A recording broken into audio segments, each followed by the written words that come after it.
All right, gentlemen. Well, let's go ahead and dive into session 6 of Trouble in Theondir. In the previous session, our group slowly wound their way through the south bank of Theondir to the central city, meeting a host of curious individuals, streetgoers, children, merchants, musicians, who were out to celebrate the first day of the new harvest. The next morning, the group made its way to Theondir Keep on the central city island in the middle of the Daelandar River in the heart of Theondir. Here they were met by the keeper of the keep, Keylen Feuerbrandt, who led them into the great hall of the majestic white-walled structure.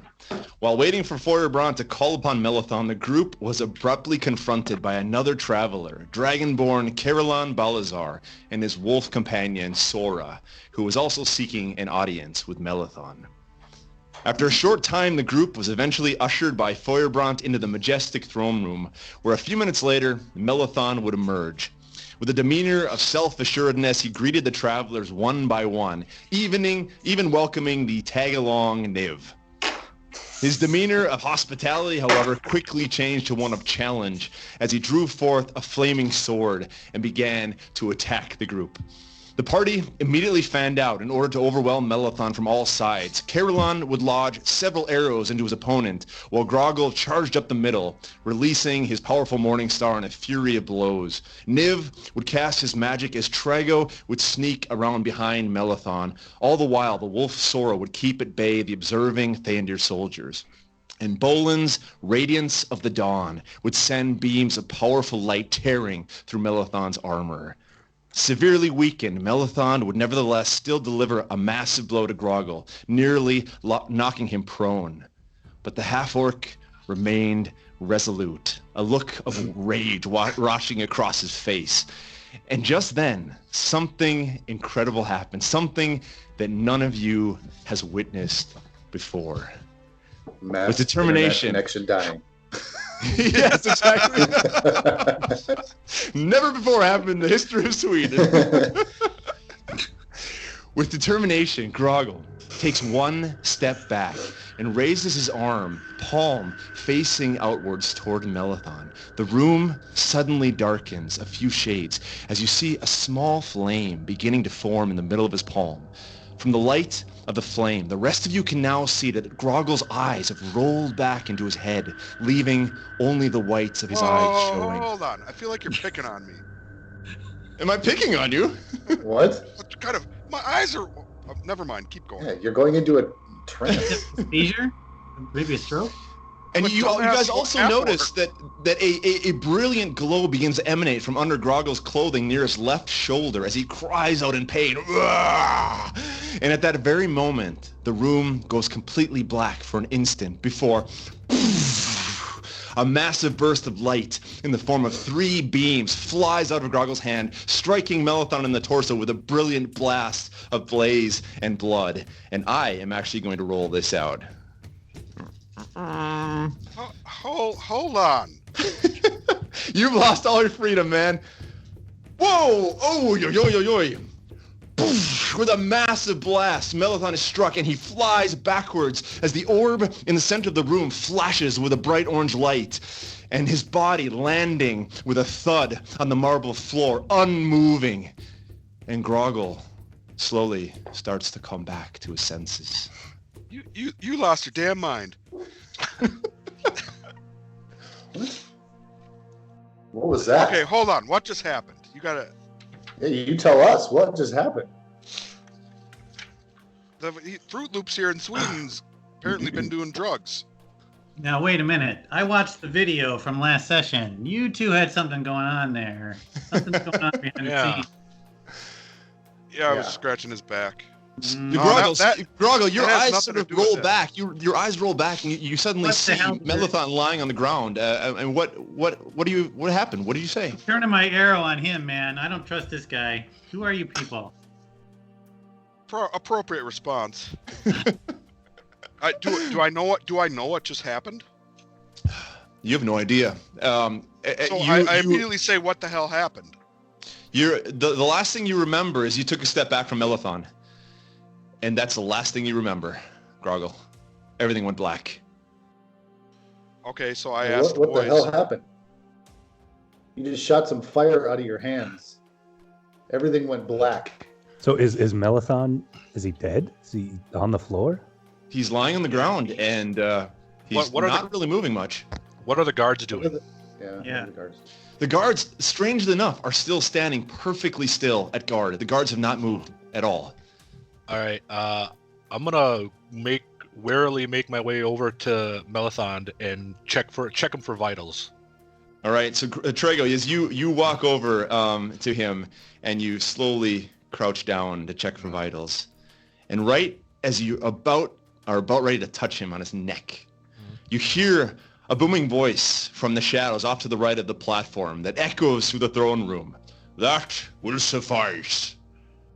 Oh. And stepping forth into the light is another man, identical in appearance as the man lying unconscious and bleeding on the stone floor. And as he takes a few more steps towards you, the figure on the floor begins to change shape, morphing into a gangly and emaciated-looking gray humanoid, what you guys all immediately recognize to be a doppelganger. And its damaged limbs are now beginning to twitch and writhe from the pain.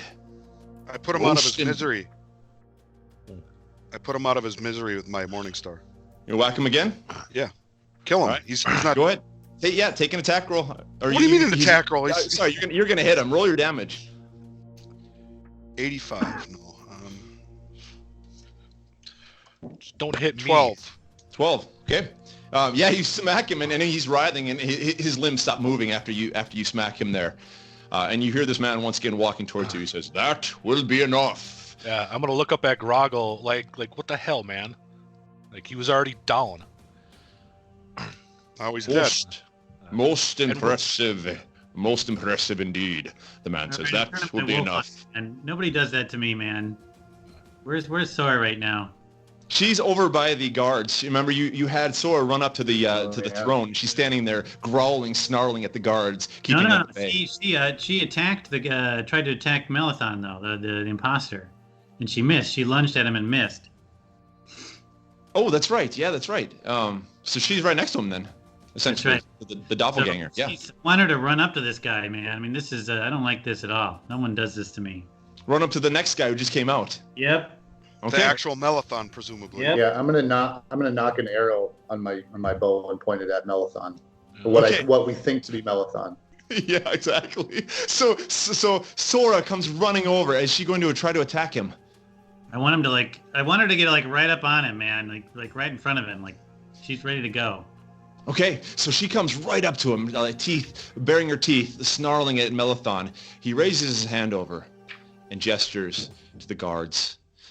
And just then the 7 guards begin to come, and they step up next to you and in front of you guys, and trying to wrap around between Sora and him, Maalethon.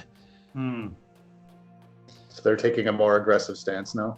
The soldiers are now The guards in action. The guards are now in action. Yeah. How many They're are there? standing in front of Maalethon. There's 7 of them. Maalethon raises his hand up. That will be enough. That will be enough. Most impressive. He snaps his fingers, and 2 of the hooded figures that you noticed that came out as well with the guards, they walk over to the doppelganger, and they come next to him and put manacles on his arms and put his hands behind his back. And immediately they start to cast healing spells upon the doppelganger. And you see the doppelganger who's twitching and writhing sort of come back and letting out this horrible sound as they slowly lift him to his feet. And start to drag him away. The soldiers are still between you guys and Maalethon. And he turns to you guys and he says, "I see that much of your refinement has already occurred. Very good. So much the better for our purposes here."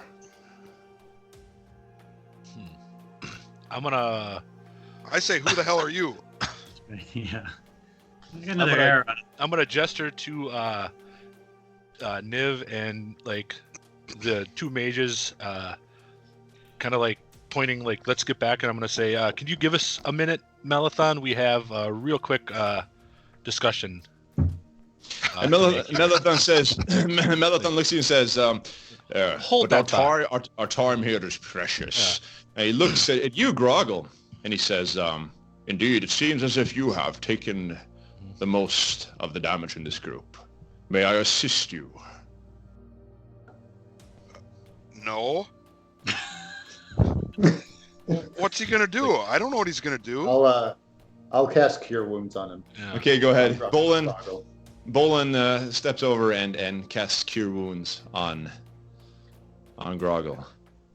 I mean, I'd love to have all my hit points back, but that wouldn't be in the nature of Grogil.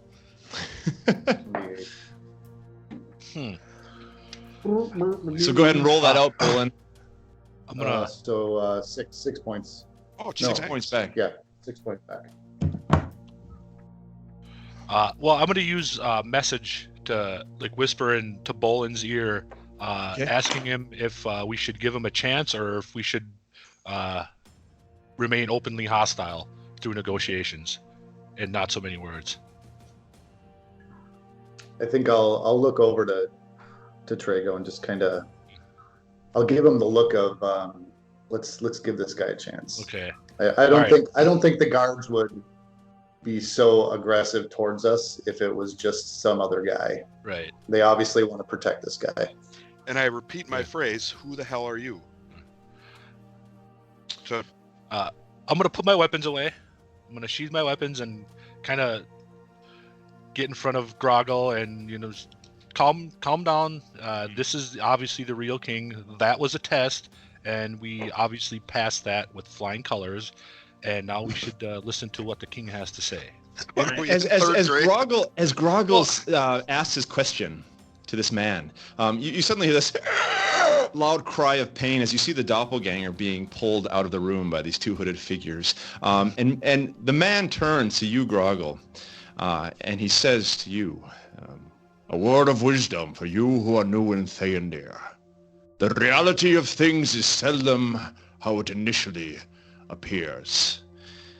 And you notice a slight twinkle in his eye as the left half of his face begins to shimmer and slowly begins to shift form, changing into the face of a young boy, a face that you, Grogil, recognize as the boy Terrence from the Willow Weeper. Remember me when you arrive in your glory.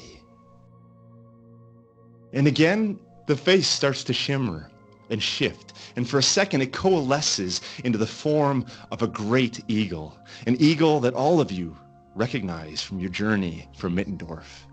That's that fucking eagle that was following us. And was an eagle before following us?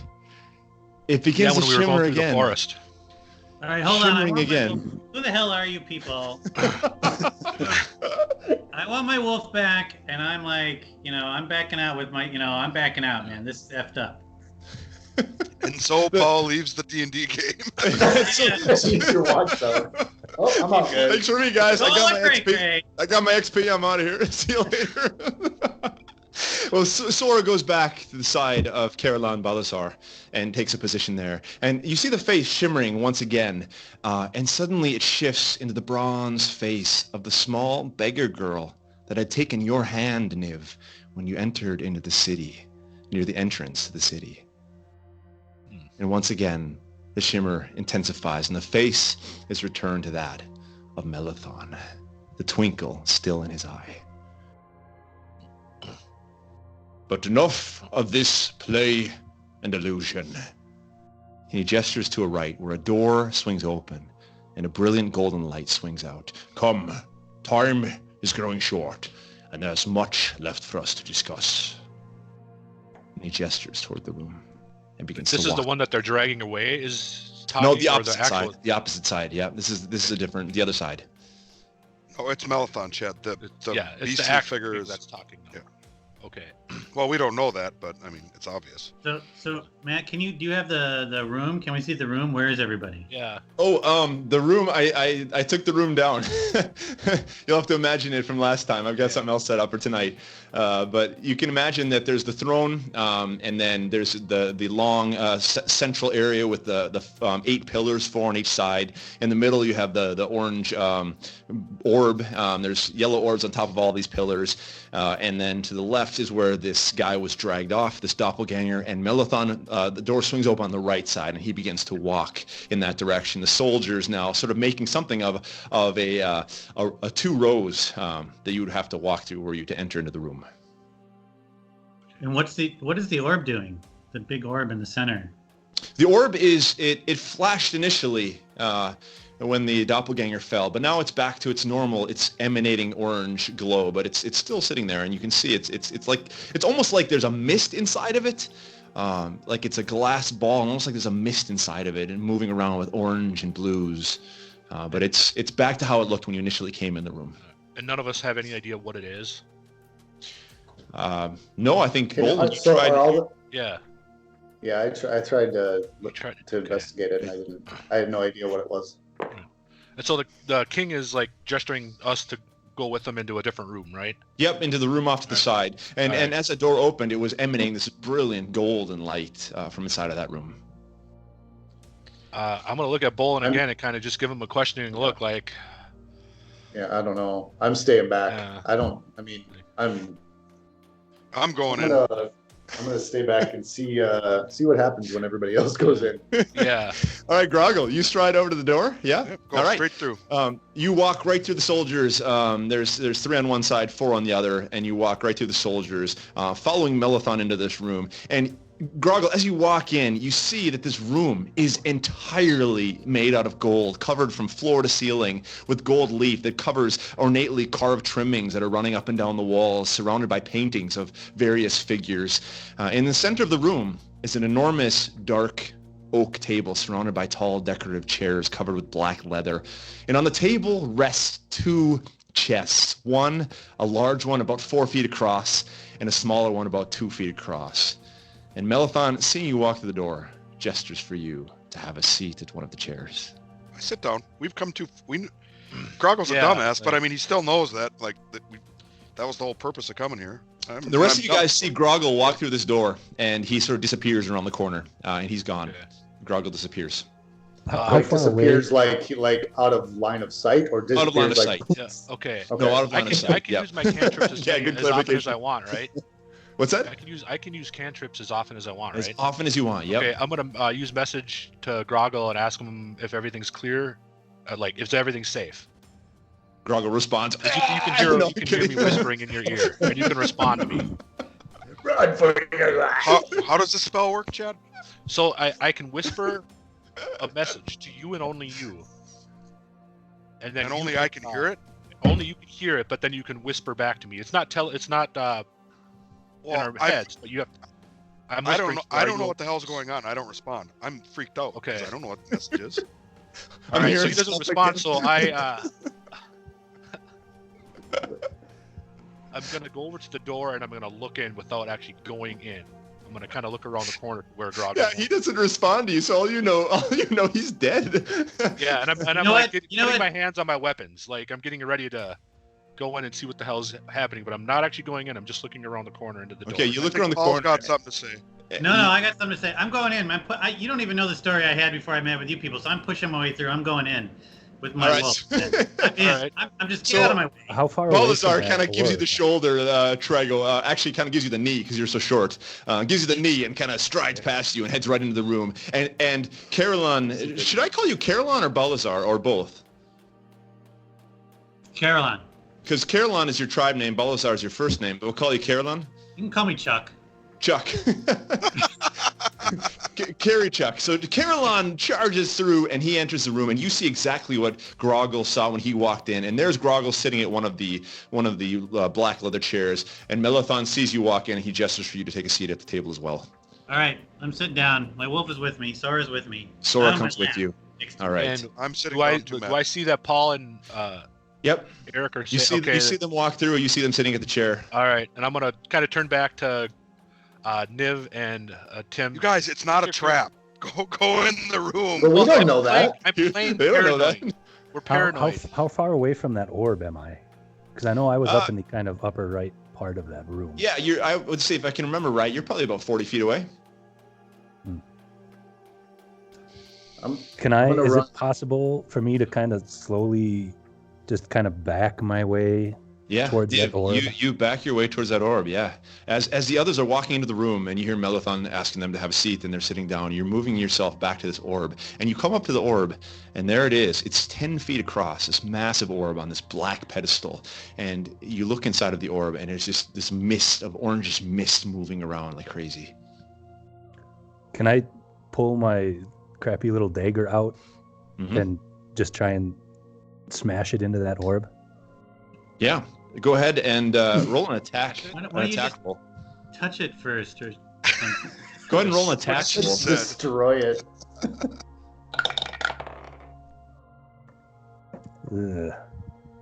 One. Natural one. So you stab your dagger at the orb, and immediately when it hits the orb, there's a spark, and the dagger, it like shatters into like 15 pieces on the ground, and you're left holding just the hilt of the sword. So now you have to actually cross your sword off of your weapons. You don't have a sword anymore. Good job, Matt. So I'm gonna see that everything's cool. I'm gonna walk in. I'm gonna walk into the room, and I'm gonna sit right at the head of the table and kick my feet up.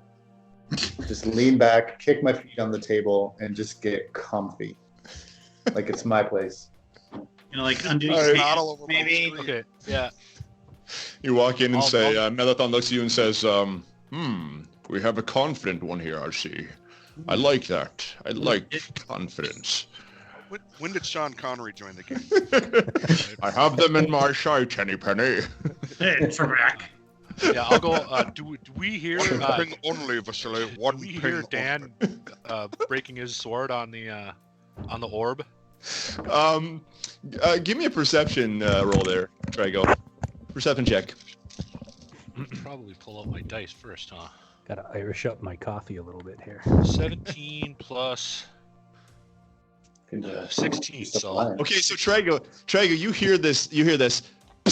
Ting, ting, ting, ting, ting, ting, ting, ting, ting. So you hear this you hear like a lightning bolt sort of sound, and then like the clinging of metal on the floor. It really resonates in the room. I'm gonna be looking back at Niv, and I'm just gonna kind of roll my eyes, shake my head, and walk into the room. All right. And I'll sit down at one of the chairs. You walk into the room. You sit down. I'm the only one still out there. Then? Niv, you're the last one out there. Okay, I guess I'm just gonna kind of look around and then just, I guess, walk into the room. Matt, before he does that, I'm gonna get up and shut the door. No, I'm kidding. So, Niv, you come walking in. You're the last one, and Maalethon says, "Thank you for joining us. Please have a seat." And you walk in. I'm assuming you take a seat at the table with the rest of them. And Maalethon now comes up to you guys, and hopefully this isn't too much of a dump here, but he has some important things to tell you guys. And once you're all seated around the table, he turns to you all, and he says, "You may have already noticed in your stay at this city that there are many ongoing tensions in Theondir. You have seen the increased military presence on the island, the result of increased tensions with the mainland of Nova Uranos. King Felwind has long been preparing some sort of military incursion to chase after his greedy idea that he is to reclaim the island of Theondir, so as to build a united kingdom under his rule. For 7 generations now, we have been able to hold him at bay with our military, and the protection provided by the Sincari, who have served as the keepers of the Orb of Sincaris, the source of our magical protection. To deal with this tension requires a blunt instrument. The military has indeed served this purpose well. There is, however, a different tension at play here, an internal tension within Theondir that requires a more precise instrument. For as long as the Eldian allegiance of Nova Uranos has been attempting to weaken our great city, we have also had rebels and criminals at work within our territory. A resistance group that calls themselves the Knot. K-N-O-T, the Knot. It is this group that has long been responsible for raids in the lands outside of the walls of Theondir, but now they have begun more and more to infiltrate the city itself, forming hidden cells of opposition that have been lying low and waiting. But now the Knot appears to be making a move. We suspect that the resistance is planning to ride the wave of instability brought on by Felwin's aggressions in order to make some inroads in the rebellion. Something is being planned, but at this point, it is unclear what exactly this could be. What we do know, however, is that something is in the works for the day of the tri-decade celebration of Governor Tyrius's reign of Theondir. We have tried to reason with Tyrius and to cancel the festivities, but he is resolute. He will not be deterred by what he sees as inconsequential rebels. As such, the celebration will go on as scheduled. As head of security, I therefore have the responsibility to make sure that nothing happens before, during, or after the celebration day. Much of our information has come from an informer within the knot, who has been easily persuaded by gold and status. Such is the filth of the knot, unprincipled, greedy criminals. But he has, in recent weeks, gone quiet. This is rather worrisome because we need this contact and we need more information. Attempting to re-establish contact for any member of the Sons of Silas, however, is far too risky. For this task, what we need are neutral actors, people from the outside, foreigners. You all. It is for this reason that you have been summoned here.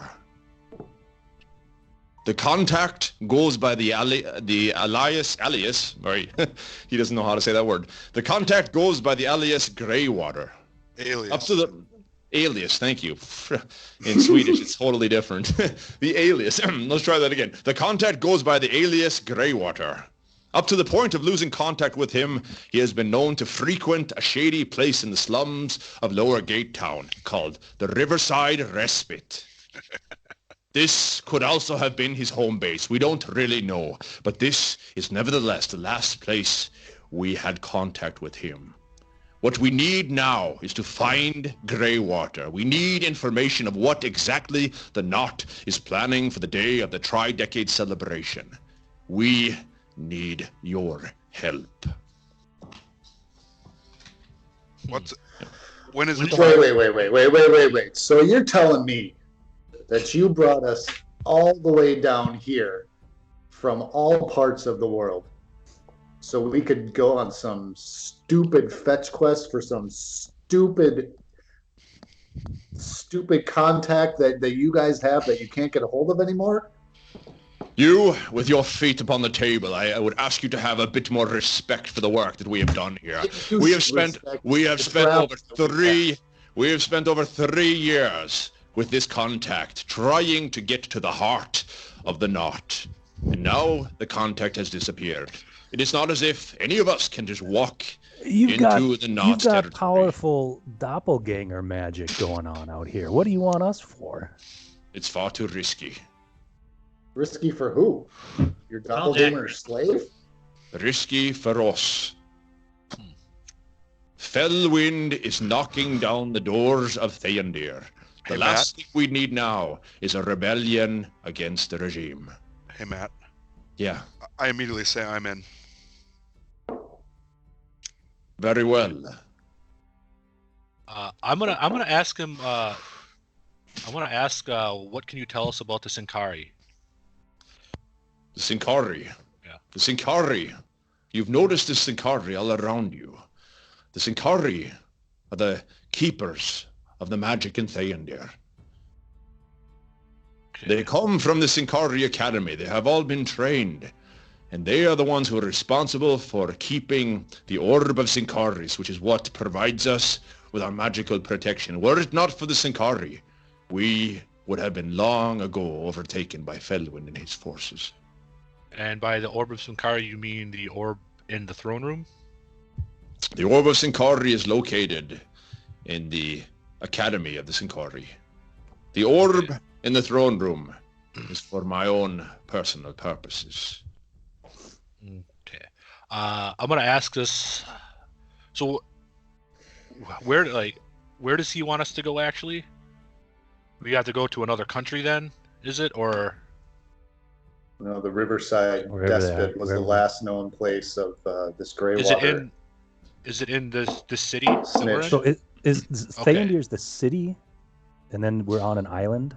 Yeah, so Theondir is this massive city, and there's 2 islands that are in the middle of the Daelendar River. The Daelendar River cuts right through the city, and there are 2 islands. One is where you're on right now, where the keep is. There's a second island where there's other buildings as well. And then on both sides of it, of the river, there's also the city continues there. That we traveled from the port up to Theondir, that's all an island? Or it's part of a large island. Yeah, a really large island. Yeah. Like Australia large? Yeah, something more like that. Exactly. Oh, okay. All right. Or maybe England large, maybe not as large as Australia, but maybe at least England. And he wants us to go to this bar to try to get contact with the contact that is not responding to him. Well, that was the last contact they had with him was at the Riverside Respite, and that's he's been known to frequent there. That's the best lead he has at this point. And I was a little distracted looking something up. How long ago did they have contact with him? Did he say? It was a couple weeks ago. A couple weeks ago? Okay. How are we going to know this guy? Or more than that, sorry, probably 3 weeks ago. Okay, and how will we identify him? The contact. All he has is the name Greywater. Greywater? And what's in it for us is what I want to know. Yeah. I mean, as you ask that question, nasty ass trial. So, cough it up. As you ask that question, Kerrhylon, he begins to grin, and he says, "Of course, your services will be handsomely rewarded." And with that, he gestures to a servant who you didn't notice at first, who's standing off in the shadows, who walks over to the smaller chest on the table. And he pulls out a key and sticks it in and opens it up. And as soon as he does that, the gleam of metal sort of pierces you in the eyes. And before you see a massive pile of coins. And Maalethon says, "I assume that 100 platinum per person upon completion of your task would be sufficient for your troubles." That include my wolf? I'm gonna say as well What's as that, like 100 platinum $1,000 per person. That's 1,000 gold per person, yeah. Half now, half at after the job's done. Give me a persuasion check.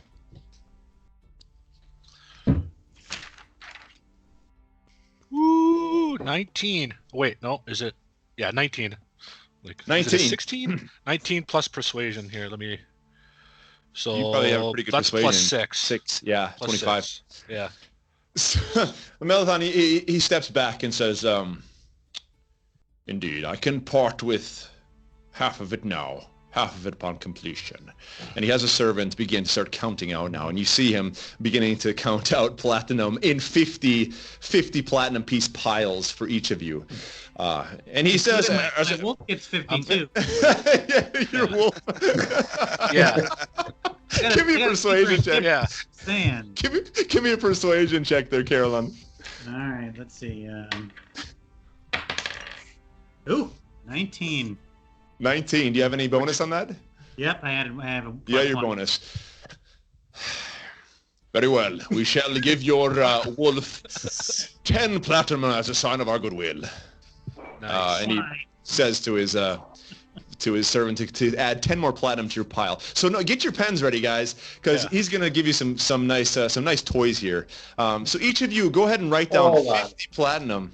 Yeah, like I'm not sold on this yet. You're not sold. as they're counting I this out, gobble up my platinum. as they're counting this out, Matt, I wanna look Grogil's over at. like- I'm just gonna look at the king and be like, "Can me and my companions have a moment to discuss this?" Absolutely. And just for reference, he's the head of security. He's actually not a king. Not the He's king. Yeah. He's and actually it's really an interesting point of note, which is part of the history of this place. There isn't actually a king in Theondir. There's only a governor. So the king is King Felwind over on the mainland. So there's actually not a king in all of Theondir. He's just the head of security though. But he says very well, and he takes a step back and begins to converse with his servant in the corner. And you guys are left there at the table. Is there anyone else in the room? Anyone around in this big room that maybe we may have not noticed yet? Give me an investigation check. So when you say mainland, Matt, do you just mean outside of the river islands? So Or- yeah, where you guys initially sailed from? You remember where you left Okay, from? yeah. Way Well, ago I in did. session 1. Yep. 13. Right, Niv. Sorry, what'd you say, Bholen? 13. 13. You don't really notice anything. Yeah. No. Is a 14 going to be any better?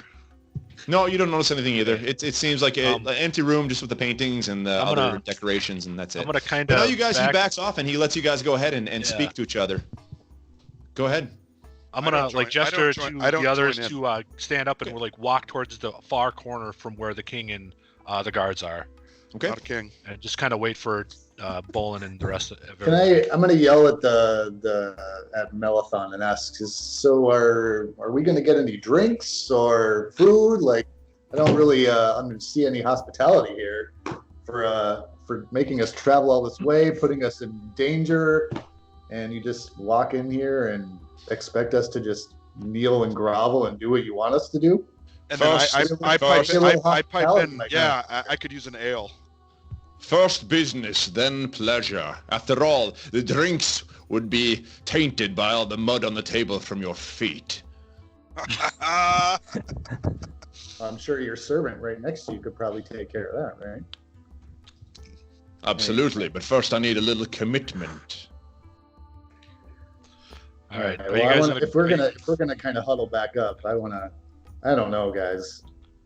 This is $1,000 for what is the end goal here? We're supposed to get involved in a rebellion or quash a rebellion.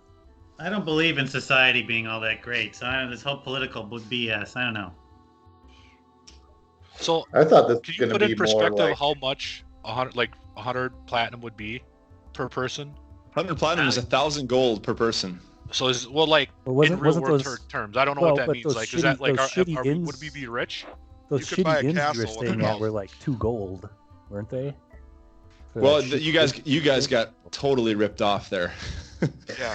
You look at the book, it says it's supposed to be like a silver piece. Yeah, you guys got massively ripped off.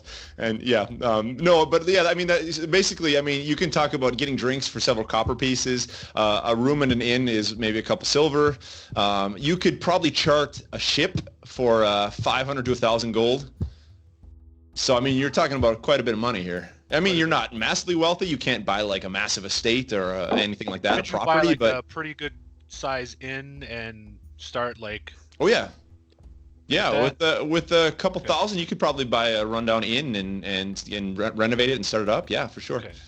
All right, so it's a pretty sizable chunk. Chad's going all Shark Tank on Maalethon. Yeah. All we gotta do is find this guy and talk to him. That's all we gotta do. Yeah. Well, you guys are talking to yourselves right now. I mean, if you have more questions, you can raise them to Maalethon when you come back.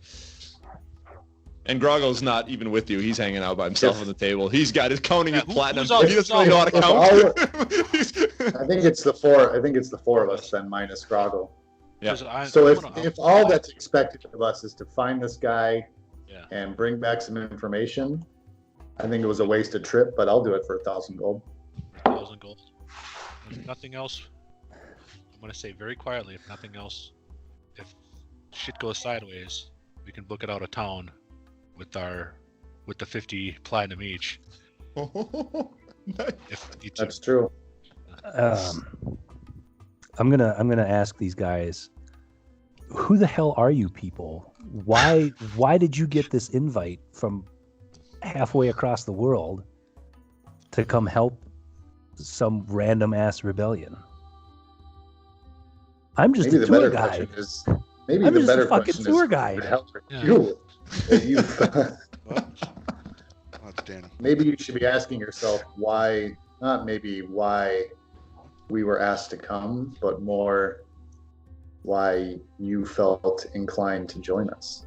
Because you guys were fresh off the boat rubes when I saw you. I wanted some gold and an exciting weekend. And we're supposed to Vegas. Sounds like you got like an exciting 5 months before I got here. Infiltrating a fucking rebellion. All I know is I can use this money to do what I gotta do, and if all I gotta do is find somebody to do it, you all can stay here. I'll go with your freaking orc here, half orc who like has seizures, and we'll find this guy and ask him whatever we need to ask him to get the hell out. So I'm in. I'm on board with that. Yeah. I have one more request, Matt. Yeah. I look up from me trying to count 50 platinum pieces, and I say, I want protection from you know what. Immunity? Like a condom, you mean, or what? Could you imagine the size of that thing? Yeah, actually, Okay. I want to look down at my dong and see how big it is. So It's hard to see with all your leather armor. Maalethon is he's a bit confused. He doesn't quite know what you're actually asking, Grogil. I leave it then. If he doesn't know, he doesn't know. I'm gonna turn to Maalethon and say, before we agree to your terms, we do have a few more questions. First of Very all, well, ask your questions. First of all, why us? Your reputations have preceded you. This is a task that requires all types of people, halflings, half-orcs, dragonborn, elves, human beings. We need somebody with skills to be able to sneak. We need a powerful person. We need somebody who can heal. We need someone who is proficient in the magic arts. You never know what will occur in these situations. And are all you're asking us to do is to find this Greywater and bring back information of where he is? Do we need to kill him? Do you want us to bring him back? What do you want us to do with him when we find him? What circumstances is the contract fulfilled? He pauses, and he gestures for the servant to leave. He walks out the room. Maalethon goes and shuts the door behind him. Comes back to the table, he sits his hands on the table, and leans into all of you. He says, Greywater is a contact we need to reestablish. But any information that you receive from him, I give you full permission to act upon.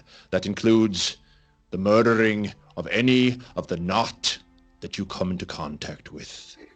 Obviously, that is not a task that I, as the leader of the rule and order, do it for free. can carry out myself.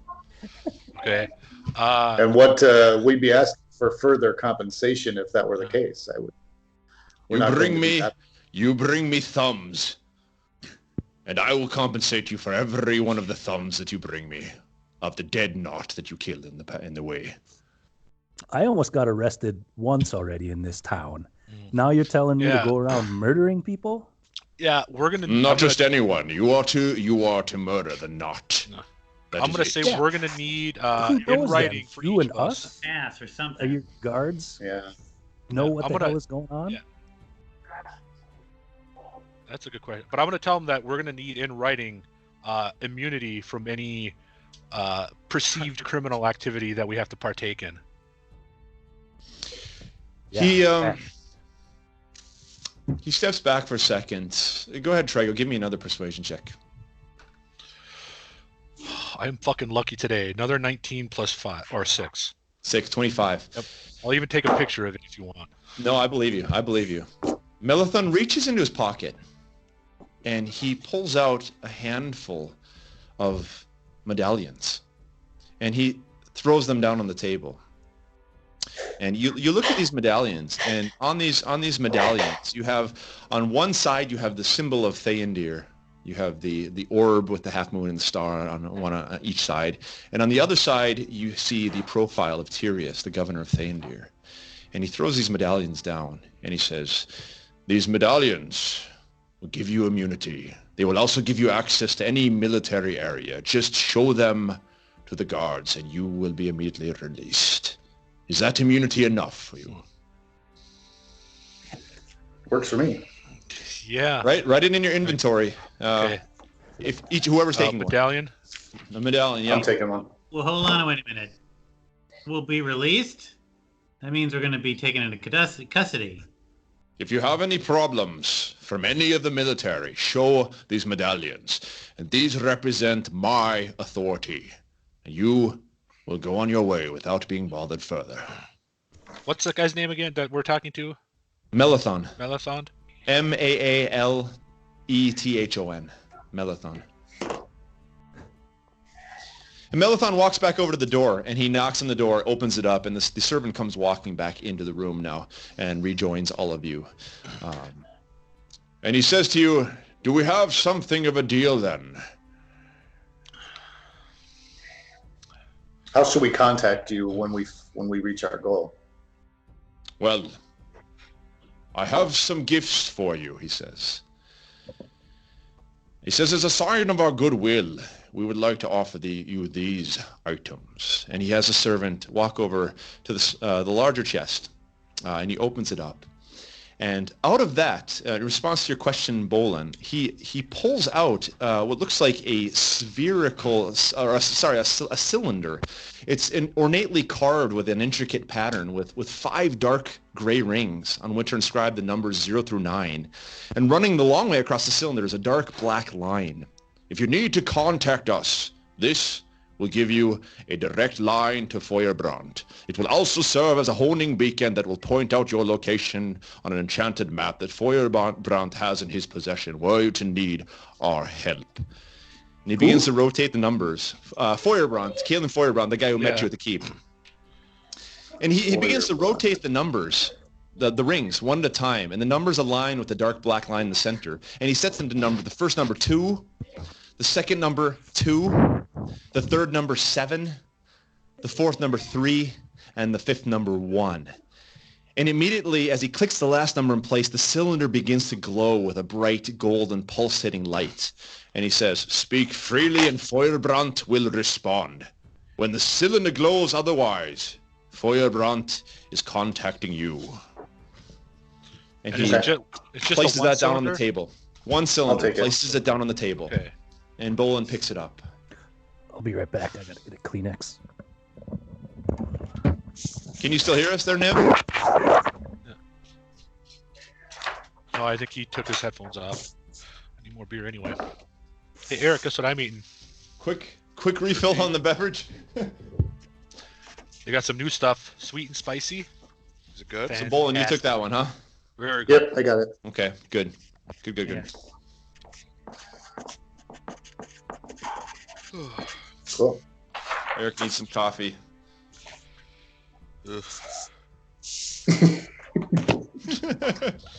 Grogil's a little groggy. Yeah. Let me ask Maalethon, how far is the Riverside Despot from here, and which direction? The Riverside Respite. You continue north out of the central city. You will come across one of the main bridges, heading across to the north bank. There you can follow the north bank west, and you will come eventually to Upper Gate Town. You continue across the road, the central square. You will come into Lower Gate Town. Follow the road until it turns into gravel, until the road ends. And there you come to the Riverside Respite. It is the last place at the end of the road in Lower Gate Town. So go north to the north bank, follow the north bank west to Upper Gate Town, follow that to Lower Gate Town. And that's where it is. Follow the road until the road turns into gravel and ends. And then you will come to the Riverside Respite. And I'm also gonna ask if we can, if you can provide us with a detailed map of the city. Indeed. A map is something that would be most helpful for you. And he gestures to his servant, who goes inside of the he goes inside of the large chest, and he pulls out a tan square of vellum, which he unfolds in front of you. And before you lies a beautifully drawn 2-foot by 3-foot map of the entire city of Theondir. And he says, for localizing yourselves in the city. Hold on. My fancy new mug I'm going to use. Ooh. That is fancy. It's Ukrainian. Ooh. Ukrainian. Wow. The president get you that? Nothing? Giuliani actually got That's it a good for one, me. Paul. I got it. Took a second. Yeah.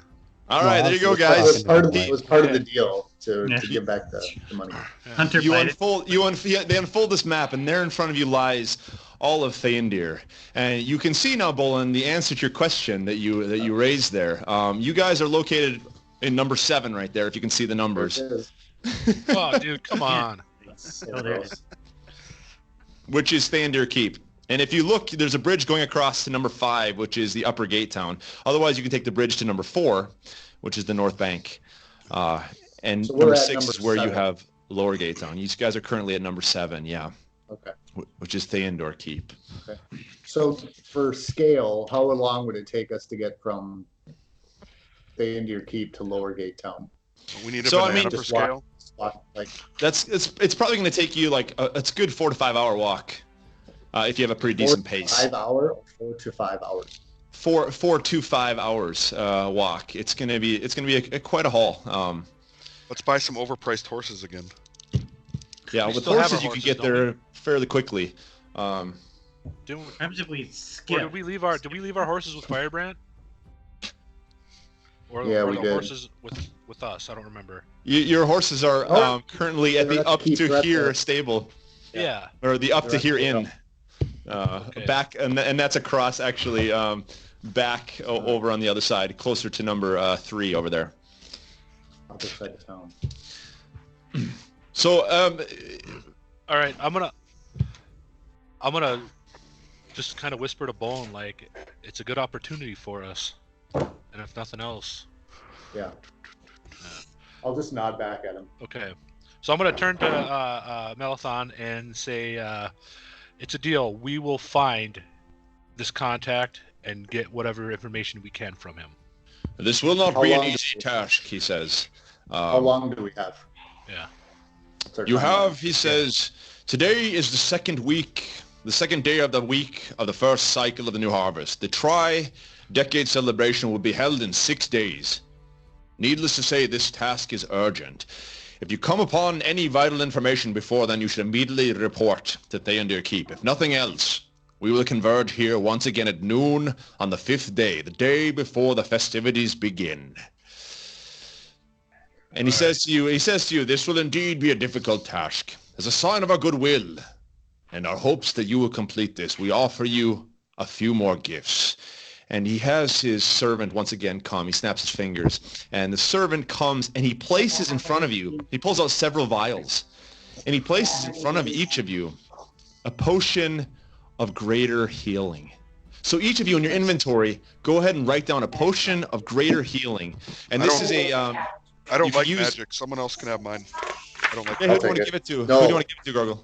No, I don't give it I to just me. push it into the front of the table. I don't care. Whoever wants it. Who wants it? Sorry, Okay. I was Yo, muted. right I'll grab here. the potion. Come on, I I'll already take called it. dibs. So both of you, Niv and Traego, both reach out at the same time. Both of you give me a Whoa. dexterity. Give me a dexterity Yeah. roll. Dexterity check. See who's quicker here. We had a three-way. Paul was. Oh, going and, two. okay, Hello. go ahead, Keylen. Go ahead and jump in there too. Kerrhylon. I'm total is 17. 17. Ah, dude, I rolled bad. And it's a dexterity, right? It's a dexterity, yeah. Dexterity check. I got 5. Not sleight of hand. Nope, dexterity. No. Okay, I got 16.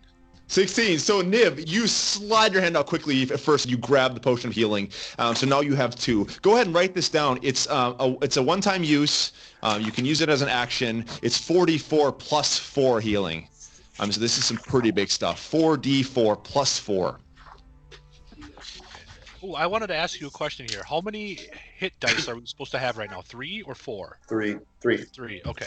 3. Yep. Yeah, And we're if still you're level level 3. Okay. And so the servant continues to dig in the chest, and Maalethon says, in addition, we have these for you. And he pulls out 2 leather pouches, a medium size and a small size. And Maalethon says, in the small of these pouches, you will find what is known as the dust of disappearance. Enough for a single use in case you ever might need it. So there's a small pouch with the dust in it, the dust of disappearance, he calls it. One pouch. One Yeah. pouch. Yep. One small pouch, yeah. I'll Single grab use. that. Okay, Traego goes in and grabs that. And Maybe we should give it to the person who is the least stealthy, like Grogil. Grogil. I don't. Yeah, I don't but we want. also I don't want. don't I don't want it. I don't We want don't it. want him to be wasting it. Yeah, That's but you want true. someone who's like gonna like knock over everything when they're like stealthy or like when they're like invisible. Give it to someone who's like a little more nimble. Which would be me. Maybe you could give it to your wolf. Uh, Why don't all of you guys go ahead and give me an Arcana check? Why don't all 5 of you roll an Arcana check real quick? Oh, So D20, add your Arcana. Not me. 20. 20. Yeah. 18. Negative 85. 16. 16. 16. Is my 5. modifier, yeah. It's a negative Kerhylon? modifier.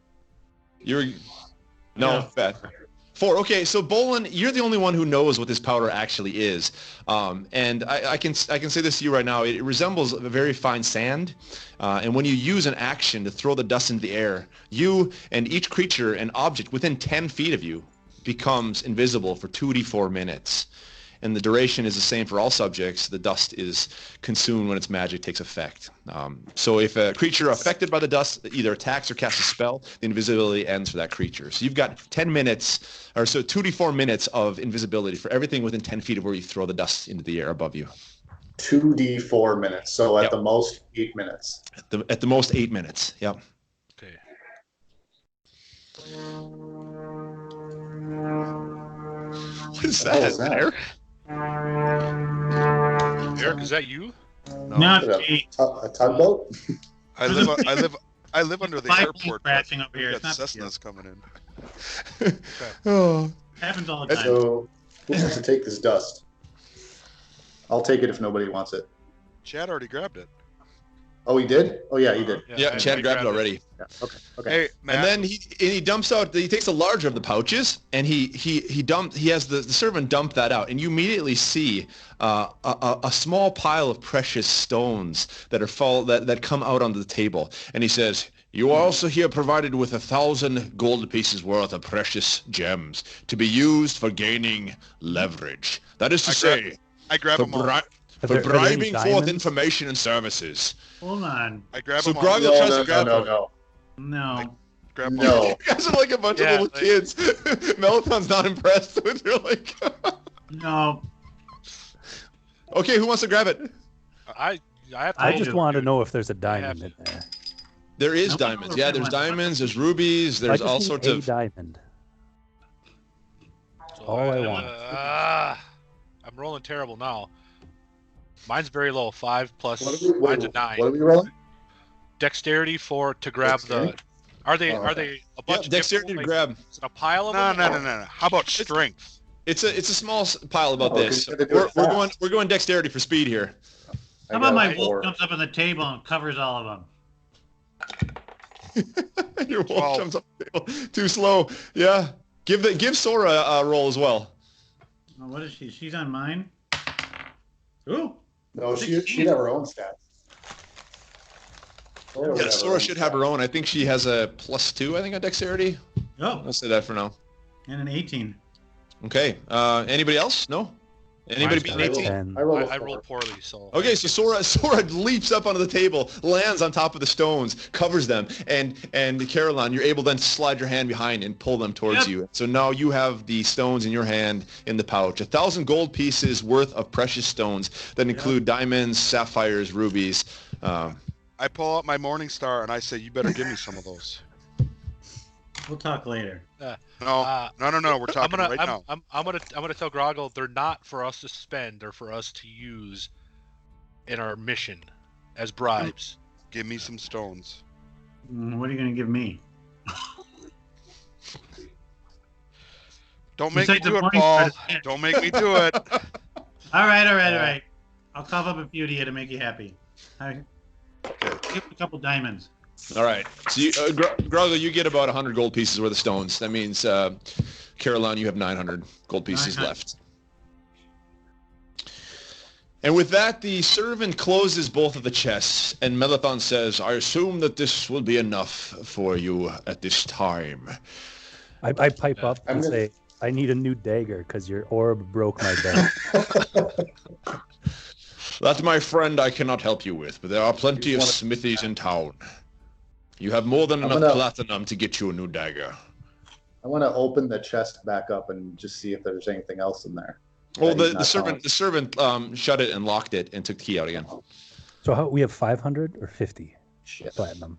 So you have 50 platinum each, 50. which is worth 500 gold. Yeah, Hello, you I have got 60. you guys got a buttload of money here. Matt, I would request that, hey, now that I know who you are, how about some of that healing? No, Bholen already healed you. 6 hit points. Oh, Maalethon says, unfortunately, the Sincari have left. There's no possibility for healing at this point. All right, whatever. We'll have plenty of time to rest. And he says to you all now, once again, noon on the 5th day, the day before the festivities begin, report back here with any information you have, unless, of course, you find important information before then. Contact Feuerbrandt. And with that, he stands up after he finishes that sentence, and he turns and begins to walk towards the throne room, stopping by the doorway. He turns to you for one last time and says, good luck to all of you, for Theondir. And he walks out of the room. And you're left there standing with the servant next to you. Who's having a dance did party? you make him do a fart noise? I'm gonna use prestidigitation to make a fart smell emanate from him. We're children. as he walks around the door, like you hear this, and Maalethon stops it, looks back at his servant, Oh my God. Kandar. I had expected more from you. Manners, we have guests in the keep. And then he turns around and leaves the room. And Kandar, his servant, is sitting there looking like an idiot, totally embarrassed, because he just got blamed for that. I think Are we there- have a are there problem. The lamps funnest in- time are we there have lamps is when in we here? fake fart. Are there lamps in here? Because I can make lamps and candles go out too. Yeah, there's torches on sconces on the I'll wall. have to remember that for next time. Yeah. So while all this is going on, I have the ability to cast Cure Wounds. So I'm gonna go to Grogil and cast Cure Wounds on him. Give him some more Okay. hit points. Yeah, go ahead and pull it Also- out then. The servant that I only get it's 4. I give him 4 more points. 4 more points, Grogil. the Go servant ahead, took go ahead, Traego. the servant took the chest and everything, right? And the key. Yeah, he locked the chests up, and he has the keys. Yeah, he put the keys back around his neck. Yeah, they're on a chain. Yeah. All right, I won't try anything then. And you said there are like gold-leafed paintings and stuff along the walls, and Yep. Oh, can yeah. can I investigate each of those paintings and see if I can maybe snatch There's- some of that gold off the wall? Maybe. Give me what exactly do you want to do? Do you want to Well, who's all in the room now with us? Is it just So us it's in the room? it's you guys. You guys and the servant are left. Oh, You the just got servant's 50 still there? platinum, and you guys are gonna try to steal some gold leaf. Yeah. By What do you want to do, Bholen? Do you want to take? use gold leaf to make some spells or something? What do you want to do? Do you want to investigate the paintings? Do you want to know who they Yes. are? Do you want to know what they're made of? I want to investigate a couple. Look at one of the paintings that looks the most Hold on. here. shambly made, and see if I can maybe peel some of that gold leafing off. Very stealthily, like. Okay, and, give me an investigation check first. Wait a minute. Meanwhile, I do this. Can you hold like 1 second? Hold on 1 second. here. Give me a roll the eyes check there. I'm Caroline. doing it very. Check it is. Nobody knows that. Ooh, Give me 19. an investigation check, Bholen. 22. 22. Okay, so Kerrhylon does an amazing rolling of his eyes as you begin to walk over towards this painting, and Bholen, you see that indeed it is gold leaf around the side of the frame, and it is kind of flaking off a little bit. The gold leaf is super thin, though, obviously, so you're not going to get a whole lot of gold if you pull at it, but you see it there. What do you want to do? Do you want to try to pull it off? Yes. Okay, give me a stealth check.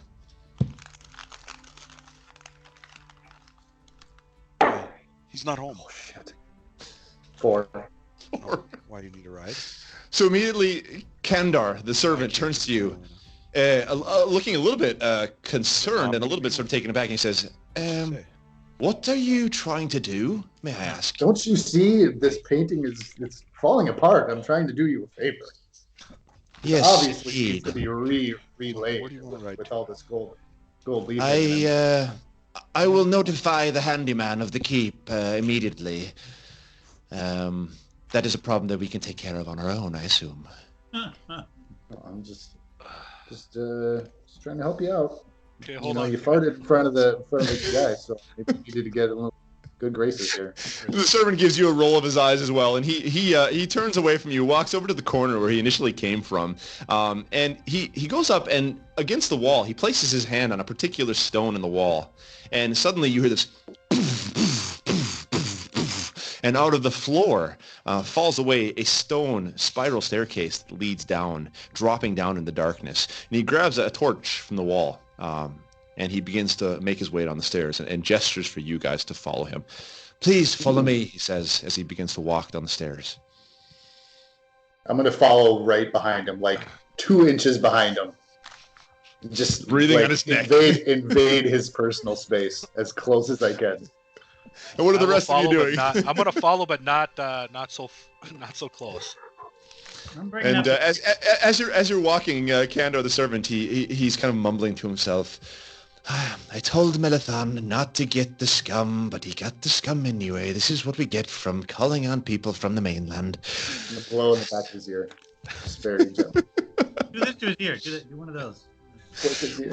And his torch kind of moves a little bit from your breath, and he gives kind of a sigh.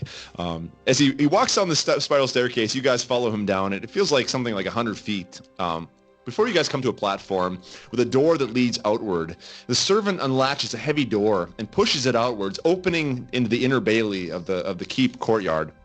And he turns to you and says, "You will be able to find your way back if you follow the path around the keep and head towards the outer bailey, just over there. Good luck to you all." And he bows his head down out of respect for you. I'm just going to give him a bear hug. Just a great thing. Yes, thank you, sir. Thank you, sir, he says. Okay. Is there anybody else around right now? Nope. Okay. Not that you see. Okay, I think I can do this. So I have Mage Hand Ledger Domain, which I can make my Mage Hand invisible. As Bholen is hugging him, I want to pants him. Make his pants fall down for that insult. Can I do that? Because it says I can hide something in my hand and it'll be invisible. Can I cut his belt or something just to pants his ass? Absolutely. Just for that insult. Give me a stealth check though, just to see if you can do it without him knowing it's you. God, you guys are brutal to this poor servant. It says you can perform. Well, okay. Do you know what? Have you read up on Ledger Domain Mage Hand? Not a whole make sure lot, I can. So it says I can stow an object in hand as holding a container worn or carried by another creature. I can retrieve an object in a container worn or carried by another creature, and I can use thieves' tools and to pick locks and disarm traps at range. And it's absolutely. We'll say you have a little dagger, a little dagger, sort of invisible dagger comes flying out of your belt and heads over to him while he's getting hugged by Bholen. And give me your stealth check. Okay. In the thing it says it's a sleight of hand. Or sleight of hand check. Yeah, sorry, sleight of hand check. Against perception or wisdom check. Yep, go for it. Oh, fuck yes. 18 plus 6. Or 8, actually. That's specialty. His belt slices right through the dagger, and as Bholen is hugging him, his pants drop to the ground, and you hear them like, "Oh my, oh my, oh my, oh my!" And he sort of pulls himself out of the bear hug and pulls his pants up, and says, kind of looking at you now, like a little flustered, he says, "Please leave. Please leave me." I'm gonna bow very politely and just turn around and start walking away. Okay. You guys walk out of the door, and immediately he slams the door as hard as he can and latches it shut behind him with a deep thud. And in the bright afternoon sunlight, you see a flock of birds take off into the sky from the pond within the inner bailey. And as they fly up over the wall, you trace their flight path as long as you can before their black bodies disappear in the backdrop of the vast city that spans out before you all. So now the question is, my adventurers, with your treasure, with your map, what would you like to do? Can we take a 10-minute break? Yeah. 10-minute break. Let's take a 10-minute break. Before we take a 10-minute break, yeah, go ahead. I'm gonna say I'm gonna suggest that we go back to our inn that we have our horses at and formulate a plan, because we only have 5 days to figure out who this guy is. Where's the inn on the map? Where's the inn that we were at on the map? Number 8. If you look where number 3 is, that's where you guys initially stayed. But actually, see number 3. Head over towards that bridge, and go west of the bridge. Up is north. Head west of the bridge. Is there a way to make that full size? How do I do that? Yeah, how do we do that? You should be able to click on it yeah, and drag it right-click, into one of the windows. Yeah, I have it in one of the windows. Is there a way to make it full screen? So, Oh, because I see that, and then I boy, I still don't see know. three other people. Here, I can point it out to you guys if you want. Let me Yeah, run do over that because that Yeah, map is no. like really blurry for me actually. Like I'm not getting Yeah, good. me too.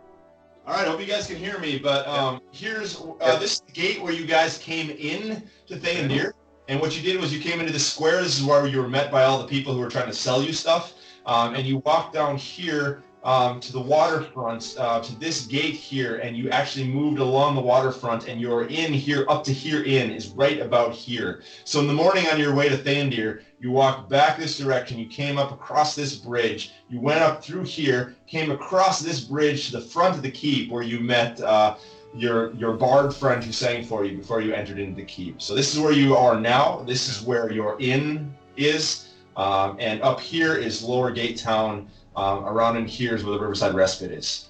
F that. I don't want to go the opposite direction. Yeah, if it's gonna take, will the trek to the new place take 4 to 5 hours from where we're at? Or From where you're at, yeah, 4 to 5 hours on foot. Yep. Which means that getting to the inn will probably take about just the same amount of time. Yeah, Yeah. Yeah, But that the means problem we is probably we have to have- wait we till each have- tomorrow to get there. we each have 50 platinum on us. How long would it take for a horse? Because we have the horses back at the old inn though too. From Yeah. the old inn to the new place that we got to go about 4 to 5 hours. Then Let's see. via That horse. would be about Don't that'd be we about only 4 have hours. Two That'd be about horses 4 left, hours. though? Don't we only have 2 horses left? And I don't have a horse. I think you came into town with 3 of them actually, if I remember right. Okay. Yeah, because But even if we took one off even if we the have 3, people we've got 5 people now. Right. Yeah. Yeah. Let's just Well, head for the new. Let's I'm just head barely, for the I'm new. barely for a this- person. This though. Kerrhylon guy. I'm 35 or 37 pounds. So How about we take a 5-minute break? We'll go ahead and go pee Yeah. and come back, and you guys can make your decision what you want to do for your next step. 5-minute break.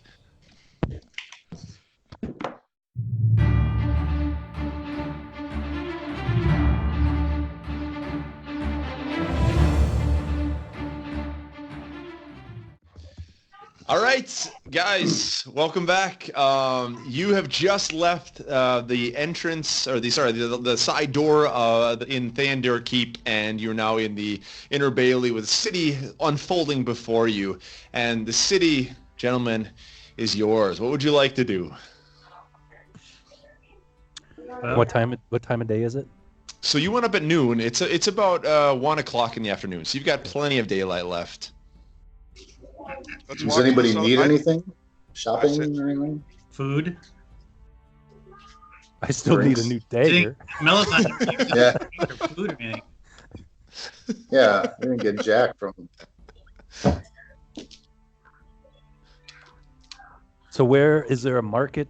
Are we going straight to this, I bet if Riverside we- I Respite? bet- Dan, I bet if we start walking or whatever to Yeah. to the new place, that we'll run into a weapon shop. Well, I was going to ask if there's a market on the way, Yeah. or if we have to detour. There's like a big square like in front of us, right? Exactly, yeah. When you guys came in, there was a massive square with people selling all But I sorts mean- of things in front of Theondir Keep. But I mean, like there's like a to the left of the number 7. There's like a Yep. like a central. There's a massive square there, yeah, in the center of the island there, of the center city. There's a massive square there, with tons of roads that come out of it. You can see there's a road going north and south and east and west, and then there's tons of buildings around there as well. Let's head there. Well, yeah, I say let's head. Northwest? Yeah, so you guys Towards, come out the front. You come out the front of the keep, and then you can go around either north or south, and eventually either of those 2 roads running next to the keep will take you eventually to the center square. And you guys walk through to the center square, and you come into this enormous square. I mean, you can see on the map, this square it's like a third of the size of the keep area. So it's a massive square. Kind of think of like Soviet era, like Russia in the middle of Moscow, right? I mean, this massive Tiananmen. square. And in the center of the square is this enormous monument. And surrounding the square is just tons of shops. There's people all over the place. And remember, we're in the festivities of the new harvest. This whole week is just a celebration of the new harvest. There's people out selling things, people buying, people walking around, laughing, having a good time. There's revelry. There's good times. Just tons of noise, tons of excitement in the square. I'm gonna go to the first place that has ale, and I'm gonna buy all of us an ale. Okay. Yep, you walk into the corner, and there's a place there called the Rickety Knee, and you can walk in and you can buy yourself plenty of ale there. Dude, you've got plenty of money too. You're a tryhard, man. Like this is great. The Rickety Knee. The Rickety Knee. How is it like 2 silver pieces for a round? You think? Yeah, and strangely, as you walk in, the door it kind of squeaks like an old knee joint would when you open the door. And you walk in, yeah, you can buy beers here. They're actually fairly cheap. They're only you can get 3 beers for a silver piece. Okay, so I'll buy 6. Okay, 2 silver pieces. Write that down. How busy is the inn? The inn is bustling. I mean, there's people everywhere. And Grogil, go ahead actually and give me a dexterity check, Grogil, because you're carrying 6 glasses. You're coming out, I'm assuming. Yes. Give me a dexterity check.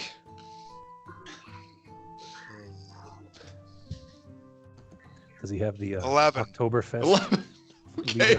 You on your way up, you drop 4 glasses. As you come through the rickety door into the rickety knee, you actually the door kind of hits you on the shoulder, and you drop 4 glasses on the ground, and they break into small pieces. You're left holding 2 glasses. So Matt, here's what I'm gonna do. I'm gonna try to find the owner of this place. Is that person easily found?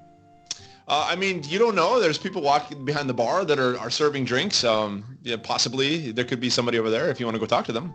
Yeah, I want to try to find the owner. Okay. You walk up to the person behind the bar who's super busy. It's a woman in her 40s. She's something looks like a half elf, half human. She's busy serving drinks, and she looks up at you and says, "Well, what can I help you with?" So I'm trying to find the owner. Just want to find the owner. I have a question for him. Well, give your question to me. I'll give it to the owner. So what's like the least kind of valuable gem I have on me? Like a turquoise or like a coal or something? The least valuable gem you have on you? Do you have gems on you? No. Yes, no, I'm not talking to her. I'm like, I pull out the least valuable gem on me. Oh, okay? You don't ask her that. I see. You pull out the least valuable gem. Of all the money I have, what would you like? I'll take it all. You pull out your least valuable gem, yeah? Yeah, and I say, look, take care of me and my friends. Anything we want to eat and drink, this should cover it. And her eyes sort of like light up as you pull out a red stone and you set it on the bar, and immediately she snaps it up and puts it into her shirt and disappears, and she barks out some orders, and immediately you have a couple people come out of the kitchen, and they're starting to serve you guys and help you with whatever you want. And they're not dropping anything, right? Nope. Yeah. So essentially he just bought me a beer, right? He bought you all the beers that you want. This will get you guys food and drink for the rest of the night. Well, let's just stay here. Paul, let me roll this out, Paul. We're going to say that stone actually, let me roll this out, was worth 59 gold. Okay. So of your 900, take away 59 gold pieces. Are we all at the bar? Did you guys follow Kerrhylon in? I'm just going to use message wherever I am. I'm going to, I see what he's doing, I presume, or whatever. I'm going to see if he can't reserve us a private room, if there's any available. The woman I'm says, going to message like, Paul, it's like, see if you can get us a private room. Good call. Private room it is. Yes, we have plenty of private rooms upstairs. Is more than enough covered by your stone. Exactly. Would you like me to show you the room? Yeah. You and a couple of your friends. Okay. she gestures over to the kitchen. Right in. Come on over here. And this massive guy, super hairy. He's like a half orc guy, and the hair is coming out of his shirt. And he walks over. He's like, "All right, we got some people that would like to see a room." She says, "Yes, bring them upstairs. Bring them upstairs." And she takes you up with this guy. And they start walking upstairs to show you your room. Hold on, one quick aside. You did that, and I just pictured Norb in my head. Really? Yeah, I don't know. With the hair? With the hair. Barry, I don't know.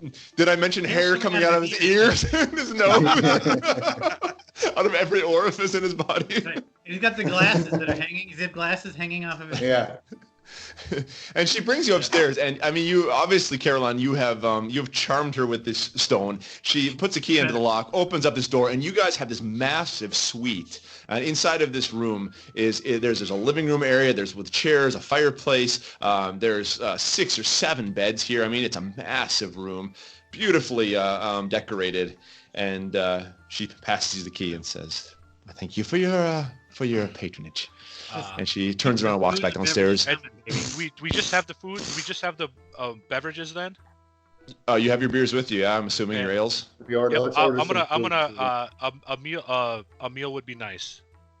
Okay, and no problem, she says, and she goes back down to the kitchen. Within a few minutes now, you have a big tray that comes up with all sorts of succulent meats and breads. Like the breads are steaming and the meats are soft, and you've got this wonderful like gravy with brown sauce on it, and delicious vegetables. Yeah. And you guys they set it down on this table in the middle of the room, and you guys have plenty of food to eat. You have wonderfully made up beds, and things are just excellent in this room. I'm going to sleep. I need to sleep. Well, good.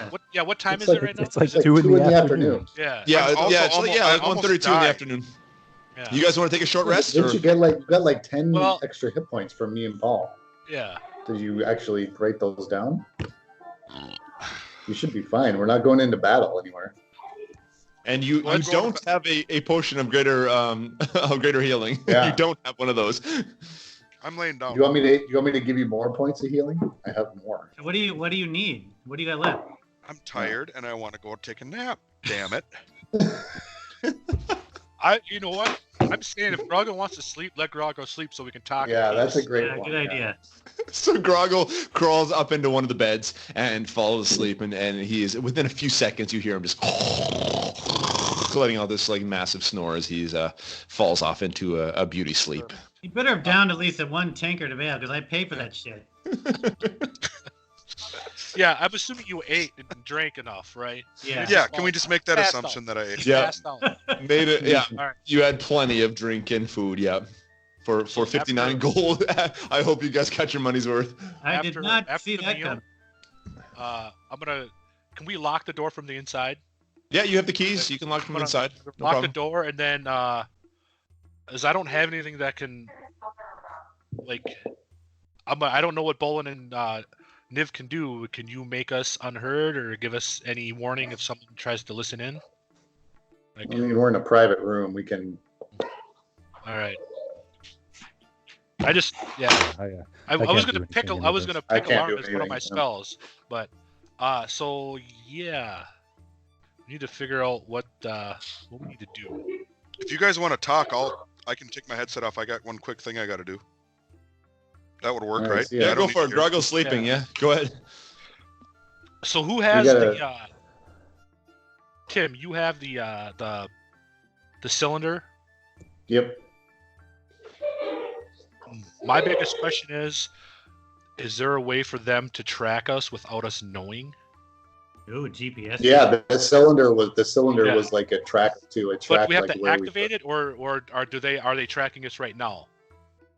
That's my question. I'm a little paranoid about that. Good call. Is there any way we can tell? I could turn it on and ask. Yeah. And send what's his name? But Feuerbrandt. being a cleric, Keylen Feuerbrandt. do you Feuerbrandt, you guys have anywhere to figure that out? Can you detect I don't know, is that like something you could detect magic on? Well, I'm sure it is magic. Yeah. We don't know what it does though specifically. So that's the only thing I'm a little worried about. Maybe we should stash this somewhere. Yeah, But we could leave it. if we get somewhere. into trouble, having Feuerbrandt show up at a good moment.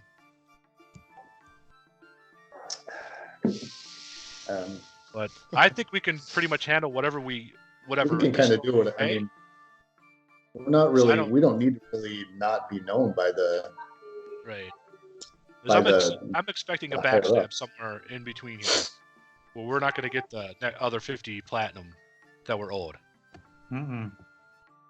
I'm thinking he's going to sell us out at the first opportunity, but I think this is a really good place for us to kind of make ourselves. That guy, he obviously could change the way he looked. Yeah. Do any of us know what this Maalethon guy actually looks like? Was that even him?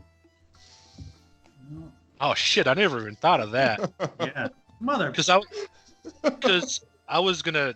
Well, how tall was the doppelganger, the Maalethon that we saw? Well, the doppelganger was able to assume it's the size of Maalethon. I mean, you're looking about 6'4", rough. Yeah, 6'2". I mean, it's hard for you to say exactly. I mean, he's a fairly tall person. How tall was Feuerbrandt? Feuerbrandt? Yeah. I mean, he was a little bit shorter. Feuerbrandt was a little bit shorter, man. Probably something under 6 foot. My height here.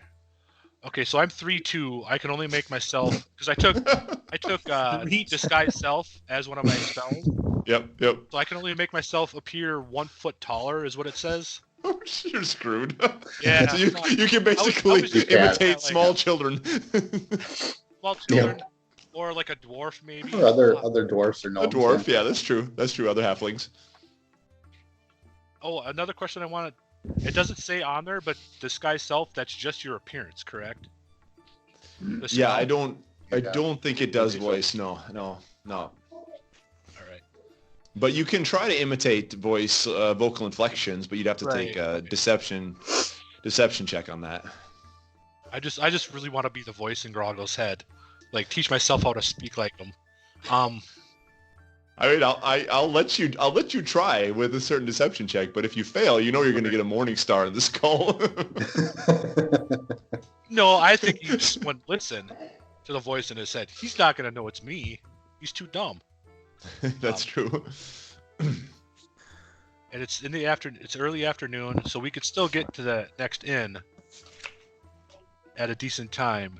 Yeah, I say we try to see what we can do tonight already. Maybe it's try summer, to get. I can say it's the summer months, so you guys got lots of sunlight. I mean, the sun doesn't go down until 10 o'clock. I mean, so you guys still have 8 hours of sunlight. We could easily make it there today and stay there, and make the Riverside Despot our kind of home base. If we wanted to. Sorry, Riverside Respite. Respite. Respite. No, yep. You're right.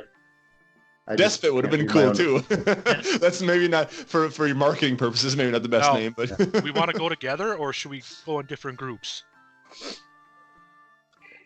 You guys didn't answer me about who you are. I can pretend to be a baron. Visiting for. Well, these guys get an actual invitation from this guy. They've got to be someone important. Wait a minute. So I got to look at my wolf. My wolf should be able to smell if somebody, regardless of what the shape they're in, should be able to smell something, right? Yeah, I mean, if your wolf has had experience of things, yeah. Oh shit! Like your wolf would probably be able to pick up the scent of Maalethon, or whoever it was that you met last, who claimed to be Maalethon. Your wolf would be able to pick up that scent again. Look her up. Did we ever? He never told us how their contact fed them information, like how they were in contact. It wasn't like a dead drop or anything. We never asked him that, did we? Never mentioned anything there. We had no idea how they were in contact. Fuck. No. Just his name. Well, he didn't know anything about him. They didn't. We asked well, how do we identify this guy? And they said we don't know what he looks like. Yeah, but they're in contact some way. Maybe another one of those cylinders. But if they could tell, they could be able to tell. So I'm thinking me and Bholen go in, or Niv. I don't really trust Paul. What's your character's name again? I don't trust any of you guys. Tell me, Carrie. Well, I'm rolling with the punches, man. This is a good opportunity to make some money. but I don't know if I really trust Grogil to be subtle enough to figure out what we're trying to do without just blaring out, "Who's this fucking guy we need to kill?" Yeah. And he's still sleeping, son of a bitch. Take your headphones off. So maybe me and Bholen should go in first to make a couple inquiries before everybody else shows up and starts swinging their maces around. Or their morning stars, sorry. I don't want to let any of these guys out of my sight. Something seems fishy here. Are you saying that or are you thinking that? I guess I'm probably thinking that. Okay. By the way, I don't my know, wolf what do you guys has think? advantage in wisdom perception check, by the way, smelling it. In character, to me, it doesn't make sense that if there's this rebellion brewing, that they would just summon a bunch of randos to come help. Well, yeah, We're not random. We're big not deals. random. We're people that are Well, not that's back to affiliated with Nib's either question. side. Nib doesn't really know who you guys Yeah. are. He doesn't know your Right. backstories. Yeah. So for him, it seems like you guys are a bunch of random, stupid people. Well, me too. Yeah. Yeah, they left him alone in this fancy palace of magic orbs. Yeah, that's very true too. That's why I don't want him to come with me and Bholen, because I trust Bholen a little bit more than the rest of you guys. I'd rather be on my own. Yeah. But All right. I have all the gems, so I'm just saying. Ooh, That's true. yeah. We should divide those up. We already gave Grogil his fair share. Yeah, I gave him a couple of agates. I mean, come on. Yeah, but we should divide those up between the smarter of us. So me and Bholen. I don't need them. I don't need them. You guys can divide them if you want. I don't want them. I've got plenty of money. I remind you that I'm very good at bribery and deception, and I'm maybe the one that should be able to take a few of those off your hands just in case. All right, I'm all right with that. I can give you a few. I'll give you some. I'll give you like a. I get 840 left. 841. Okay. 200. 200. What in the hell's going on? Not my kids. I don't have any. No, that's Sora. I'll tell Paul that if he gives me a diamond, 50 gold diamond, it'll help you took that? alleviate my my concerns a little bit about why he was left alone. No one watching, no one guarding him. I'm all right with that. I mean, I'm all about building consensus here, and I'm neutral, man. So I'm still not 100% like bought into this simply because it seems a little strange. Someone's dying. Hold on. It's a dog. No. Hear the dog? Yeah. Yeah. Oh man. Yeah. You know what? We hear the I got dog. a private room, and there's chaos outside. Come on. Can you hear me? Yeah. It's a little hard, but you can still hear you. Yeah. Yeah. The dog is definitely a part of the campaign now. And as you guys are discussing this, you suddenly hear a bang on the door. Yeah. Hmm. All right, I'm gonna get up and silently walk to the door and put my ear to it. You hear this. Okay. Norb, he walked the stairs. Well, I'm gonna signal to the others to kind of like spread out. Like I'm gonna be at the door. Well, first off, how high is the knob? Do I have to jump to get it? It's about a foot above your head. I'm walking over and I'm opening the door. Okay. So Bholen walks to the door, opens the door up. Behind the door though. Or wait, does the door open in or out? It opens in. Okay, I'm gonna hide behind the door. Okay, you open the door up, and there standing outside of the door is the same hairy half-orc guy, and he's holding a tray full of desserts, and he walks in, compliments of the kitchen, and he lays it down on the table and turns around and goes downstairs. Fucking no cookie monsters here. All right. Let's drop his pants too. Why not? Does anybody have detect poison? No. No, make Drago eat it. He's sleeping, right? So Yeah, I'm I'm sleeping, suggesting Paul. I'm suggesting we go in separate groups, that we don't all show up as a party of 5. Great show from the 90s. Yeah. And That Lacey was hot. Ooh. Grogil is still sleeping, and I'm like, we don't really need to bring him along either. Should we just know, leave Are now? we sure? Should we Are you all just sure? leave now? You were passed out. Like, right, Grogil he's has been sleeping, a right? Grogil has been a thorn in our side since we got together. If we snuck off now, he would never know. We just He kill him. doesn't remember what the fucking place is. Like, he's good to fight, but that's all he's good for. He just gets us in trouble. Why? Paul, thank you. Why don't we just kill him? I mean, come Actually, I'm gonna look in my pouch. I still have that Midor Merriment potion that we don't know. Those potions that we don't know what they do. I'm like, maybe one of those is an intelligence potion. Can we? I thought I figure We that smashed only out? have all those. one. Yeah. Grogil destroyed them He all. smashed all of them, but we each had one. I have that It- written down somewhere. It was the one I gave you, wasn't it? Or did you drink Yeah. that one? No, yeah, I didn't- no, there was drank- one left I over. drank. So Bholen, you I gave didn't one do to the anything. guy. You gave one to the guy who yeah. you guys killed, and then revived, and then anything. killed again. Oh, okay, I don't remember what happened. What Do did you you remember people what do happened to before I that? got here? Nothing happened. it was we didn't do it was a anything. gong show. I'm thinking if we get through this all in one piece and we're still together doing this, we should pool our money to try to get him a potion of intelligence. I Or wake not a up, question, Matt. maybe. I wake up. Oh, you just tell yourself that you can wake up. Let me actually roll on that, Grogil. Yeah, actually, Grogil does roll over, and he wakes up, and he's sort of groggy, and How he long wakes has it up. been? Yeah. If the idea was for you to gain hit points, that was only Yeah. Well, like 10 That minutes. was to we can say it was about an hour. So Grogil, you can take some. We'll count it as a short rest for all of you, actually. If you want to use any of your hit dice, you can go ahead and roll those up now. Roll your hit die, and then however many you want of the 3 you have, and then add your Constitution modifier to it. So if you have like a 1d10, you can use one of those, and then roll your or add your Constitution modifier. That's what I'm gonna do. I'm gonna roll. Okay. So one with if three. we use one now, when do they come back? So at After a a long long rest, rest. you get half of them back. Okay. So more than likely this evening. Yeah. Yes, Okay. Yeah. once we so all go to sleep. we roll our hit die, add Constitution. Yep. So roll as many hit die as you'd like. As many as you have. You can roll 1, 2, or 3 if you have That's 3. not bad. Then add your Constitution modifier for each of the dice you roll. All right, I'm good. I Oh, feel each of the- I oh, feel yeah, good. that's cool. No. Yep. So you roll each one, and then you add your Constitution modifier to each of them. But you don't have to roll all 3. I only rolled Yeah. 1. Yeah, I only you did can one, roll too. 1 or 2 or That's, 3. Yep. I'm just glad he said that for like in the future, like now that I know. There's other things you can do with them too, right?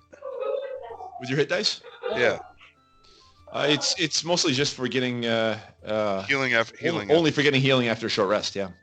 What Okay. I had an exhaust point, not from this last. I kind of forgot about it. I have it written down.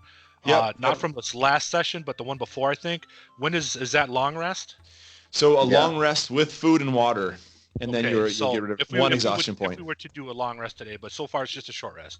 Yep. So that's good you reminded me of that because you have disadvantage actually on your checks. Yeah. Yeah. But didn't we I have think- a I long think I- rest if it was 2 sessions ago? It was. I think it was after the long rest that we had. I don't remember. Hold on. I'm having a hard time hearing over Fido. Sounds like kids, though. Yeah, that's kids. Yeah. You mean my children?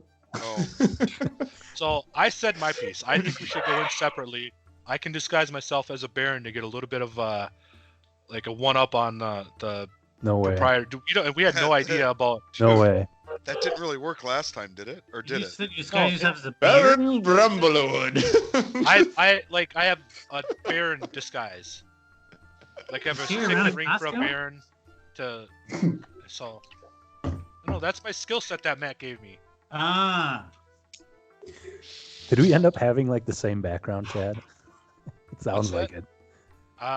If If we ended up having the same background, kind of sounds like it. charlatan, I mean, I Yeah. guess I don't. Yeah.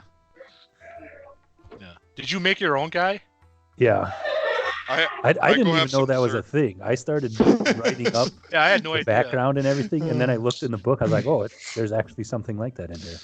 So Grogil goes over to the table and starts picking out on desserts, and you guys can hear outside on the street the revelry continues. I mean, there's a lot of people out on the streets. It's still in the middle of the day, and people are out, and the sun is still shining. What do you guys want to do?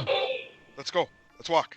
I think we should make our way to the Riverside. I think we should. Yeah. Let's grab our horses. Let's grab our horses and just.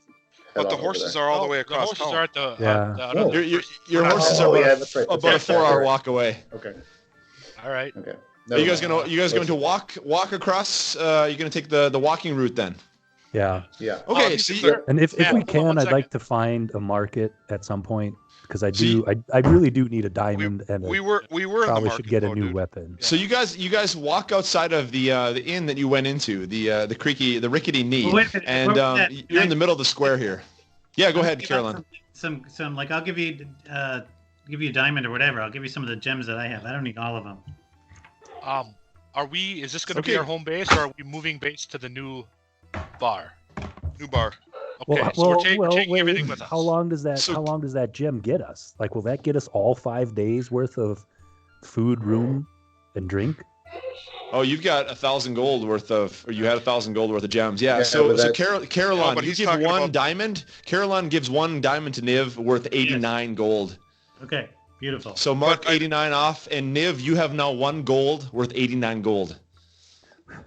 It's a fancy time. gold piece. 1 diamond worth. Yeah. Or sorry, 1 diamond. Yeah, thank you. So hold on. I think what he was asking, Matt, is if the 1 gem that Yeah, Like- like 59 gold does that gem. cover I us see, I for a see. week? Does that cover us for a week? Like, If you guys are able VIPs? to, if you're for, able to like, a month at persuade this them place when now? you come back, I'm sure you'll have a place when you get back. I So mean, then, you yeah, should have let's leave seen this woman's eyes light up when Kerhylon gave her the gem, and she knows if she treats you well, there might be more of that coming her way. So I'm guessing if you guys walk back, you come back to this place, to the rickety knee in the center square, you will most likely have a place to stay without a problem. So this should just be our main base. It's the middle of the city. We've got everything we need here for the next 5 days. Yeah, but it's still like 3 hours or 4 hours away from where we need to be. Do we want to be making that trek every day?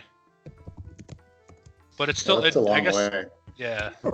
Would it be better for us to do that every day and visit the inn every day, or have a base No, of operations there so we like everybody recognizes us? For now, everybody grab all their shit, and if we make it back, we make it back. If we don't, we don't.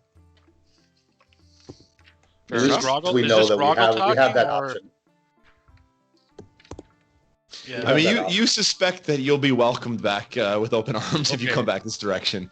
Like I said, that was a pretty hefty gift that Kerhylon laid down on the It bar. wasn't a gift.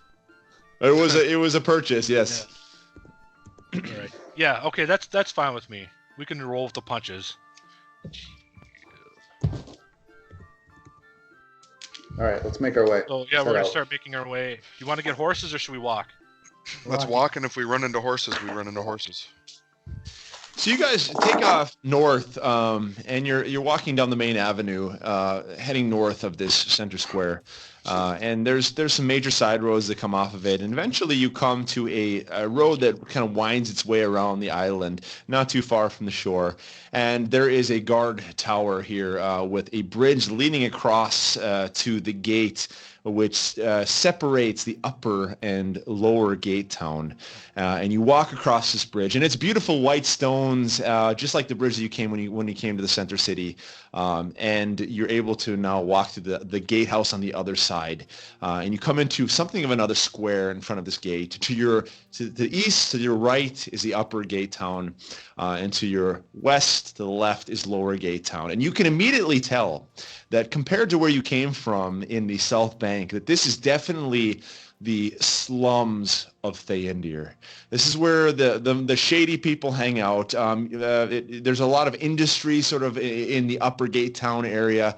The lower gate town, you can tell immediately from the houses, from the streets, it's just poverty. It's like when you go from San Diego to Tijuana, Mexico, like you can just immediately feel that there's a difference in the infrastructure of this part of town, that the Theondir government has not really cared much about this. And you follow this path like Maalethon said, and eventually even the cobblestones end. They haven't even put the money into cobblestones in this part, and eventually it turns into gravel. And the road eventually comes to an end. And sitting in front of you is a long row of buildings that are fairly close to the riverfront, about as far as you can get west in Theondir before you come to the end of the road. And here before you lies what looks to be the Riverside Respite. Okay. Can I just assume that I stop real quick? Well, one thing I wanted to ask you is, with the festival, is it like the costume, or are people like dressing up for this? People are in a little fancier clothing. You haven't seen any costumes yet, but people are in fairly fancy clothing. Okay. You can tell they put on their better clothes when they've gone out into town. Right. At least over in the center city and over in the South Bank. Right. And area. what are people like dressed here? Are they still kind of like better clothes than they would normally wear, but still kind of shabby? Give me a quick perception check, actually. I should know the numbers off the top of my head. 7, yeah. 7, yeah. I got a -1. Yeah. I mean, it's you're not really a connoisseur of clothing. So I mean, you can see it looks a little dirtier perhaps than what you saw on the South Bank, but you can't really tell if it's good clothing or not. But yeah. But it's not an obvious, like, everybody's got masks on and shit, and they're... No, you can tell at least that. No, people are not masked. It's just normal clothing here. On our way there, I just wanted to stop at, like, one of the markets and buy some fine sand. Like a pouch of fine sand. Yeah, that should be possible. Yeah, give me a couple copper pieces for that. Okay. Yeah. So I have a game question, Matt. Yep. Thrown weapons, do you lose those when you throw them? You can pick them up after you've thrown them, and I believe the ruling is you can pick up to half of them. Yeah, that sounds right. It's in the book. Okay. Yeah, so if you have 10 daggers, really? for example, Okay. and you throw them, after a combat, you can pick up 5 of them. So you have to buy some more then. Okay. Oh, yeah, I should... How many do I have? I know I have it written down here. I'm going to buy a couple more daggers, too, then. Like, throwing daggers. So, I mean, What are they- obviously, on your way out of the central city, there are plenty of shops. Right. You're able to find a smithy. So let me see here. Let's say you go and buy some daggers. We'll put them at. Let me look up in the player's guide here. Unless you guys know right offhand what daggers typically cost. Here we go. Daggers, 2 gold pieces a piece. We're in Theondir City, so they're going to be a 3 here. 3 a piece. Okay. All right. I'll have to do the math later. And then I will... Is there You guys rules aren't, for, like, exactly poor at this point, so... Yeah. No, Yeah. is there rules for hiding daggers on you? Like, if I can get, like, dagger things, so I always have hidden daggers on me. So you can, you can get a thigh strap for each of your thighs, and I'm guessing you can put 3 or 4 daggers in each one of those. Okay. So you could probably easily hide 4 daggers. Would that on be your easily thighs. procurable? Like, Yeah, Or do we have to, like, get go to that a- at the weapon shop as well. Okay. If you want to buy 2 of those, let's go ahead and throw another 2 gold for those. Okay. I'm gonna buy a replacement dagger, and then some darts. I'm assuming those are like little metal throwing knives. Yep, 5 copper pieces each. Actually, we're in Theondir Center City, so 7 copper pieces a piece. Is there weight stuff that I need to be concerned about? Or are we not? They're a quarter pound each. How many do you want to buy? Probably 10, I guess, if I can pick up. So yeah, that wouldn't be half any of them. problem. You can carry that without a problem, Bholen. So, and those are 7 gold. 7 copper pieces a That's- piece. or Yes, 70 copper. 70 copper pieces. I need to. I use it 3 arrows in our last little encounter, so I gotta get some more of those too. Okay. Yeah. Let's see. Let's get your arrows here. We'll say 2 gold pieces. You can get 5 arrows. All right. 1d4 piece. Actually, so I'm gonna need I don't know how many I had with me originally. I think you had like 20, I think. Yeah, probably 20. So, right. question about my attack bonus on darts. Because it says properties finesse. So is Yep. that the? I'm Yeah. not seeing that. So finesse means you can use your strength or dexterity. So you probably want to use your dexterity bonus, I'm guessing, Okay. Niv. All right, so other than what I already needed to do, I'm good to go. Okay. Anybody else need to do any shopping before you end up in the Riverside Respite? Nope. Nope. All right, so you guys follow this road, and where the cobblestone ends and it turns into gravel, and you come into the Riverside Respite. Yeah, go ahead, Traego. Once we get like on the block, like within sight, I'm gonna hang back a little bit and try to get in the shadows a little bit and watch them enter. Okay. And say I'll be in a second. I'm not gonna say that that's what I'm gonna do. I'm just gonna be like, oh, I'll just be a minute. I have to check something as they walk into the. Yep. So you guys walk around in this corner and come to the Riverside Respite, and it's rather an ironic name because it's on the river, so it's Riverside is correct, but Respite is not exactly the right name because there's not much restful about this place. As you walk around the corner, you see that it looks like a tavern and an inn sort of thing, but it actually looks like there is something of a fighting ring set up here. There's a stone platform out in the middle of the river with these two sort of ladder walkways heading out there, and there's a bleacher set up, seating with full of spectators who are getting prepared to watch a fight. And as you walk around the corner, you can hear there's excitement and tension in the air, and you hear this little voice. Step right up. We need another fighter. Step right up.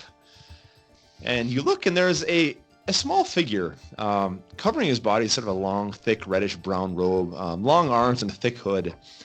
Despite this, though, you see sort of protruding from the robe is a set of clawed feet. And his hands are almost like in the form of claws as well. It looks like dark purple feathers almost poking out from the cloth. His face is dark. Skexy. There's a small point, like a beak almost, coming out of the hood. And he's out screaming out in this high, raspy voice. Step right up. We have one more spot available for today's main event. 20 gold up front and 30 more for a victory. 30 more for a victory. Step right up. And I'm gonna is go, this in view get of a me seat when in I the like bleachers. held back a little bit? I can see this. Give me a perception check, actually, Traego. You're pretty far away. 9. 9? No, you don't hear it. Terrible at my fucking. Grogil, Bholen, you go and take a spot up on the bleachers. Yep. I'm gonna go sit in the bleachers. Hey, by the way, so I'm walking around with a wolf. How does everybody feel about this wolf? Like the general population? There's so many strange creatures here. I mean, this guy that you just met is one example of it. So, I mean, the wolf is one of the more normal things at this place. I mean, this is kind of the refuse of Theondir gathers here. So, I mean, your wolf fits in just fine. I Yeah. volunteer to fight. Oh, you there. You look like a fighter. 20 gold to join the fight. 30 more if you win, he says. Or maybe you don't think you could win. Can you win? So wait a minute. He's got to pay $20 to fight, and he only. No, I get 20 20 Oh, gold. he gets 20 gold. You get 20 gold. Okay. Yeah, for fighting, for just joining. Yep, That's I'm in. just for joining. Just for joining. Okay, go ahead and write 20 gold in. And the guy excitedly says, we have our fighter, our last fighter. And he turns to the rest of you and says, go ahead, you can sit on the bleachers and watch your friend as he perhaps wins, perhaps loses. Can we bet on these fights, Mr. Birdman? It's interesting you say that because as you ask him that question, Grogil, you start to make your way to the platform, and immediately he starts shouting out in his high-pitched voice, 10-1 odds against the half-orc! 10-1 odds against the half-orc! Get your bets in now! 10-1 odds against the orc! And he's pointing at Grogil the whole time. Who else Is do we there- see the other Who am I fighters? fighting? Yeah. You don't see anyone yet. There's nobody on the platform. He just shouts out. There's 10-1 odds against Grogil at this point. I'm gonna put 20 platinum on Grogil. Holy crap. Okay. Okay, so the way that this works. The way that this works is 10-1 odds. So you get 10 times your investment back. So if you put 20 platinum down, you'll get 220 back if Grogil wins. If Grogil loses, you're out 20 platinum. Yep. I want to bet on myself. On Grogil. So as you stretch your hand out, Bholen, this little bird figurine sees in your hand platinum, and he almost starts shaking out of excitement. He's like, because he knows that platinum isn't something that just anybody has, and he's like, oh my goodness! And he snatches it out of your hands, and puts it in his pocket. 10-1 odds, 10-1 odds. And he pulls out his little book, his ledger, and he starts writing your name down. What's your name? What's your name? Traego. Okay. You were gonna do that. Traego, 20 platinum to Traego. Okay. What? Wow. How big is this? How big is this fighting ring? How far away from the platform, the contenders' platform, would we be? It's probably about it's about 40 feet away. Can I get closer? You can get closer. You could walk all the way to the side and get probably within 15 or 20 feet. Matt. But we don't know what he's fighting yet? No, we don't know yet. Matt, I throw my 50 platinum at the Birdman's feet. I want the odds too. Can he bet on himself? Why not? 50 platinum! 50! He picks it up. I mean, he is like shaking. He's so excited. I mean, he's now holding 70 platinum. He stuffs it into his pouch. Okay, what's your name, fighter? Tonks. Okay.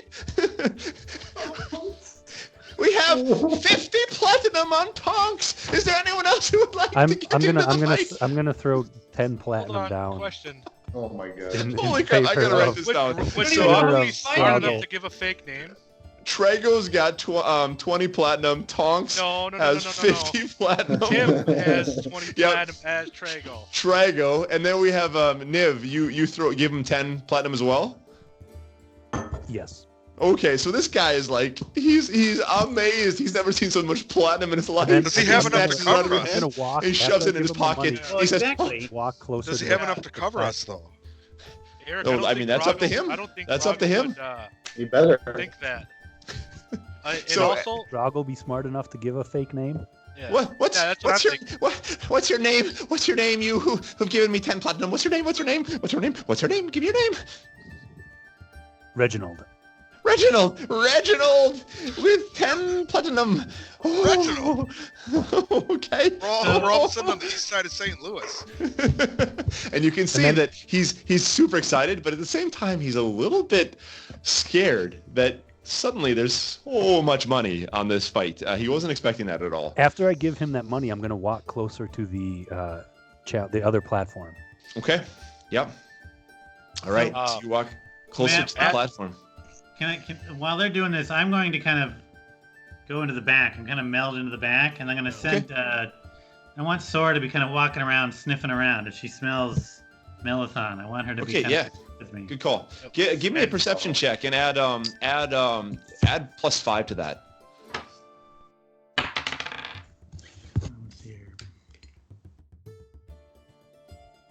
17. 17. Okay. She doesn't smell anything. She's sort of walking around between all the people, weaving in and out of the spectators, but she doesn't pick up any scent of Maalethon at this point, or at least whoever it was that she smelled last, Maalethon or not. Matt, as I'm like out of earshot of all this, I'm paying attention. I want to see if anybody's following them, like into the square or whatever. I want to see what's going on. If there's any movement, action happening right now. So as you're observing, all you see is this little sort of figurine in a dark hood with a little beak sticking out, jumping around like crazy, and you see him taking something from your fellow travelers and sticking in his pouch, and he's just super excited. But you don't notice a whole lot. Give me on top of that though. Give me a perception check just for safe. Oh God. 13. 13. Okay, you don't notice a whole lot. Okay, but do I do I see like the stage? I just see them giving him money. You see him giving them money. You see Grogil begin to sort of make his way towards one of the ladders, heading out to the platform. Yeah. Okay. Hold on 1 second here. What's my range on this? My range for message. Do I see Bholen? Do I see Tim? Yeah. It's Bholen is within your line of sight. Yeah. 120 feet. Am I close enough? Yeah, you're within 120 feet. All right, yeah, so definitely. I'm gonna message Tim. I'm gonna be like, "What's happening?" I'll just tell him Grogil is about to fight. Grogil's about to fight. I got a lot of money on him. Good lord. I'll say this is a win-win for me because if I win, I get 200 platinum. If I lose, then I get to hang that over Grogil for the rest of his life. I'm gonna say, will you spot me 20? Yes, absolutely. Okay. Do you have 20 platinum? Yeah. Yeah, I got we all have that. Oh, okay. You didn't bet at all. Yeah. So I bet all mine. again, I got my hood up. I'm walking around. I'm trying to. Did we get any this gray water? By the way, this marijuana water. Did we get this guy? Any description of this guy? No. No, you don't have any description of him. All you got is the name. All right, I want to kind of be walking around checking people out. Okay. Yeah. Give me a perception check, actually, Kerrhylon. See if you notice anything strange. No bonuses. Just straight up perception. 17. 17. Yeah, you don't really notice anything too. I mean, everything here is strange. So you don't notice anything that's abnormally abnormal. I mean, everything's abnormal. Yeah, I mean, you're strange. I mean, it's just a bunch of strange figures. You don't notice anything that sticks out particularly to you, no. So after several minutes of betting and passing around money, this little figurine shouts out at the top of his lungs, "Send out Gorlag!" And with that, a massive door on one side of the building swings open, and a 9-foot tall orc comes bounding out. He's covered with plate metal across his chest and his shoulders. Stop. He's adorned with a helmet decorated with skulls and with horns. Stop. Yeah. I pull out my crossbow, knock a bolt, and shoot. Well, I want to do some stuff here first. Yeah. No. I talked first. I want to knock a bolt and shoot at him. I want to call my shot. Okay. For his eye. Okay. For his eye, that'll be take your attack with disadvantage because you're shooting for a specific place on his body. So are orcs? I miss. Are orcs immune to charm? He shouldn't be. So Grogil pulls out his crossbow and shoots off a bolt, and it flies way over the head of Gorlag, and this little birdman sort of runs over to you and says, "Wait! No weapons in the fight. It's fists only. Please. There's too much money on this," he says. So before the fight starts, I want to cast suggestion on this orc guy. And tell him to lose, but make it look good. Okay. Please win.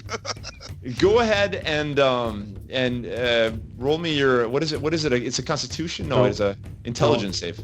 No, the target must make a Wisdom saving throw. Wisdom saving throw. Okay. Here we go. Let me find his stats here. Nat one.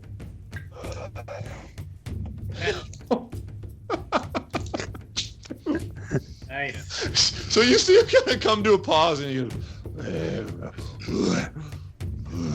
he kind of looks at Grogil and sort of saunters out onto the platform. How many minutes does that last, Niv? 8 hours.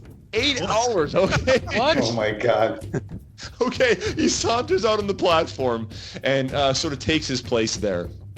Is he gonna follow you around for 8 hours then? No, it's just one sentence. Is all you get to say. For 8 hours, he's gonna throw everything. Is that an illusion or what kind of spell is that? It's a enchantment. Yeah, that's not a cantrip, is it? What's it called? Suggestion. So is that like level 2? Yeah. Okay. So Gorlog makes his way out on the platform, and he's takes a position on the side of the platform, and he's panting and grunting in anticipation of the fighting that's about to start. And Grogil, what are you gonna do? Are you gonna head out on the platform? You're gonna stay where you are? Okay, Grogil heads out on the platform and takes a position on the opposite side, and you see Gorlog is panting, and then suddenly his panting stops, and he says, "No. Is that you, Greenshanks?" "Oh, no. Is that really you, Greenshanks?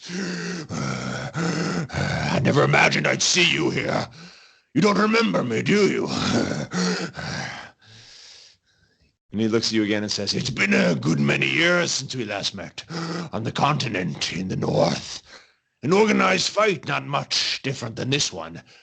You were running from the Legion, had some blood on your hands, if I remember right. You beat me that day, but I was only a child.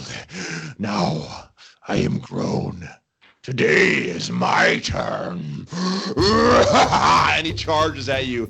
Let's go ahead and roll initiative. Kick his ass, Seabass. I need to go pee. Give me a 2-minute pee break. no. And we're I gonna do want to do initiative. something. I want to do 5-minute something break. too. 5 minutes again? I know we just had one, but...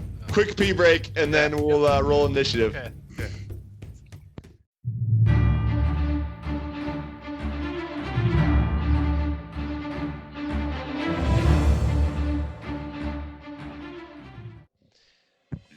Yeah, I mean we can go ahead actually and get some positions here before Grogil comes back from his pee break. Let's go ahead, Traego. Where do you want to place yourselves on this map? So, what I'm actually thinking is kind of off screen, Okay. like there, but a little bit lower, like maybe kind of back towards the houses. Like I'm Wait, leaning against that. it's outside? I didn't realize it was outside. Yeah, we're outside right now. Yep. Like Okay. from there, can I see the stage? Can I actually see what's happening, or is like are the bleachers like blocking everything? Let me see. From my line of sight, it looks like Maybe. you That might be blocking, huh? you're going to be blocked by the bleachers. Okay, so the southernmost part of the bleachers, is that where they were taking the bets? So the bets were Yeah. bets were happening up over here in front of the bleachers. Yeah. Okay, so I just want to be like right next to like the very back corner of the bleachers then. Okay, we'll put you right over here. How's that? Yep, like right there. So like, like none of the like party members can like even really necessarily know that I'm there. No, and give me a stealth check. Do you want to hide, actually? Yeah, kinda. I want to like be unseen. Okay, give me a I need to stealth get one check. of those dice. Oh shit! What do I got here? Oh, that's not great. 8 plus. What's my stealth? 8 plus 16. Okay, so I'll keep that in mind. You have a stealth roll of Yep. 16. Yep. In case anyone has a passive perception that might be able to pick that up. Yes, Okay, that is plus 8. Bholen, where Yeah. do you want to put yourself? You It's said you were on the plus 6, but bleachers? I get like a specialty or. Yeah, I'm right in the specialty. front. I want to be in the front. Front center? Yep. All right. Niv, you said you wanted to be pretty close to the water, so you want to be within... Well, I have to be within 30 feet of wherever that orc showed up at. So 30 feet would put you right about there from the platform. You're right on the edge of the water. All right. No, we're just waiting on Eric. I wanna And be- let's see. Kerrhylon, where do you want to be? I want to be opposite from, just opposite of the bleachers from Goran. So maybe over there on that side? Yeah, and I want Sora should be. I don't know. I guess kind of. I just kind of want her roaming around, just kind of constantly moving. You know, just constantly sniffing. Like, yeah, that works. Okay. Grogil is on one side over here.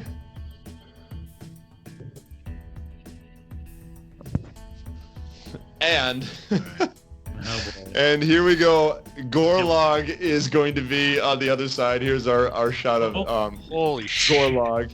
Remember, Gorlog is 9 feet tall. That looks like a warhammer So, orc. Yeah. so sorry, did Niv's suggestion spell work, or do we know if it worked or not? You guys don't know, but Okay. Niv But- cast something. You guys have no idea what he did. So at Okay. this point, it's only Niv who has any idea. But does So Niv know if it worked or not? Niv has a sense that, yeah, it went off. So Niv has a good sense that it worked. Okay. So as soon as I see his opponent, I'm gonna point at Tim and message him as like, "This is a really bad idea." Like, thanks for losing me 20 platinum. You guys are gonna lose all your money in one day. I'll message back and I'll say, this is a win-win for us. Either way. Like, yeah, okay, true. That's very true. Oh my goodness. Oh. All right, Grogil. You are set up. We've got our positions here. Let me show you. Here's the battlefield. We've got Traego here, who's hiding in the shadows with a height of 16. Back here we have the wolf. We've got Kerrhylon up here.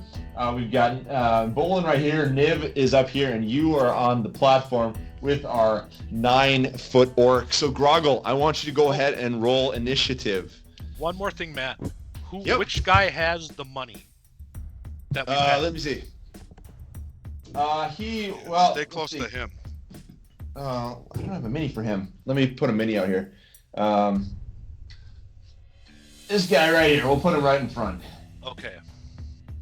So he's watching the fight from there. How far away is he from you? Like 30 feet?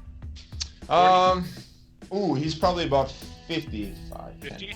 25. Yeah, I should get my measuring sticks actually. Give me 5 seconds. I'll get my measuring sticks. Sorry, guys. The party's catching up to me. Pussy. Throw up? No. Oh, no. God. I'm a professional. I don't throw up. I just get the shits. No, a professional throws up and keeps drinking. Hey, I don't have to work tomorrow, so this should go on as long as we can. Well, I don't have anybody here now. The neighbor just brought Elena to gymnastics. Nice. And the old lady's gone, so. I got to stop at 4:30 at the latest. Yeah, how long are you guys able to go? I was gonna ask that hour. I got another hour. Another hour? Perfect. So yeah, great. Hey, so now would be a good time. I think we should play in 2 weeks. Matt, you think you can swing it? Do you want to do the weekend, the first weekend? Yeah, your birthday weekend. Yeah. What day are we gonna brew? No, Sunday is pictures again. I thought we were doing that on a Saturday. No. We already talked before about doing it the 2nd, which is November. Yeah, the Saturday. But I said I might have plans. I'm not gonna have plans anymore. So if you guys want to play on a Saturday, that would probably work for me. Matt's got to work though. Well, let's send out some texts. We can figure it out and we'll see what works for everyone. Okay. You're Traego. You're 35 feet away. Okay. All right. Yep. So let's go ahead and roll initiative, Grogil. Oh. Can't wait to see this. Oh boy. Yeah. Right. 3.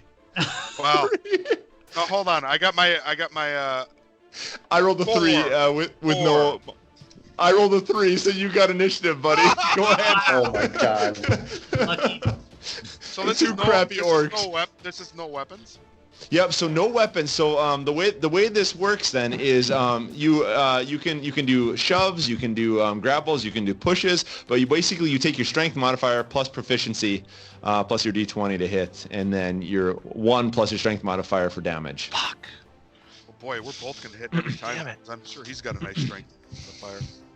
Is that a full orc? Or another half orc? It's a full orc. Okay. But on the sheet, my strength modifier already has a proficiency in it, right? Or not?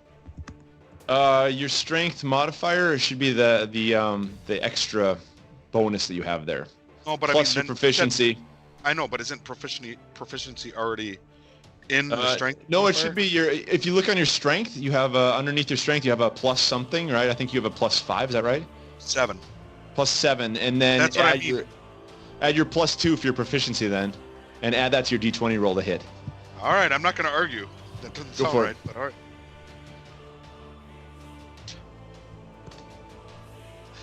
right. Shit. 12. 12. Okay, that's a miss.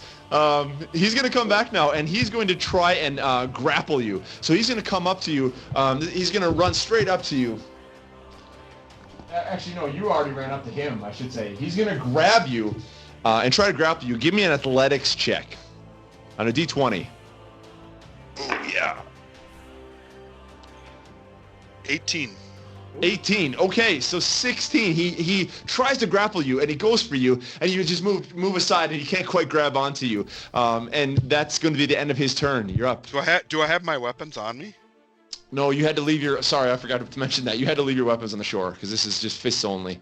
Even the daggers I have hidden in my by my nuts? Now, that's a good question.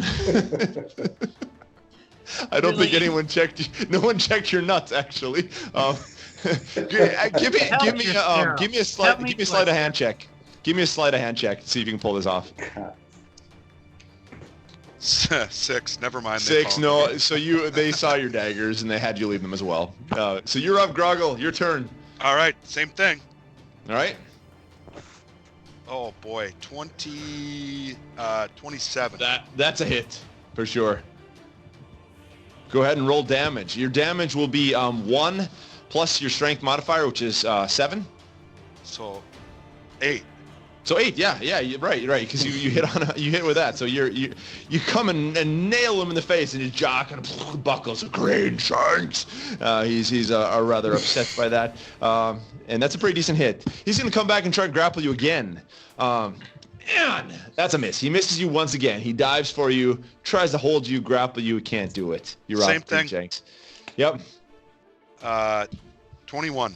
21. That is a hit. And 8 more damage. Holy crap. Oh, goodness. So once again, you come now, and this time you smack him on the other side of the face, and he turns around, and this time he loses some teeth from his bottom jaw and starting to drip blood out. And he's going to try this time and step aside around you. Like that, and he's going to try to shove you. So let's go ahead and take athletics again. 8. Go ahead and roll your d20. 22. Yeah. 20. Man, this guy is worthless. So he tries to shove you. I swear I'm not. I swear I'm going by the dice. I swear. and he tries to shove you, but he misses completely. And you sort of duck out of the way and stand up. It's now your turn again. So I'm going to try to shove him. You're going to try and shove off him. off the platform. Yeah, he's close to the platform, within 5 feet. So go ahead and do an athletics. This isn't like a to the death fight, is it? Who knows? I mean, they call it 21. 21. You need to add that music 23. from Star Trek. Oh.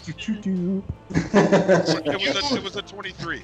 You shove him successfully, push him back 5 feet, which makes him fly off of the platform into the water. He needs to take a strength check, which he fails. Oh my goodness. This guy sucks. And he is going to be swept a total of, oh my goodness, 5, 14, 22 feet downstream. Oh. What? So he immediately is sucked down. Remember, the Delendar River is a fast-flowing river, so he is immediately sucked 22 feet down the river, this direction. Okay. So where are my weapons, Matt? Your weapons are on the shore. At this point now, Traego, are you with us? I need to roll something really quick, Traego. I am with you. All right, Out of hold fear, on. but I'm with you. What is your passive perception? Not great. Where is that at? So look at your, 9. the bottom left. 9. Everyone else, what's your passive perception? 12. 12. No, not 11. 12. Mine's 11. 12, yeah. So Traego, you don't see this. Who had a 12?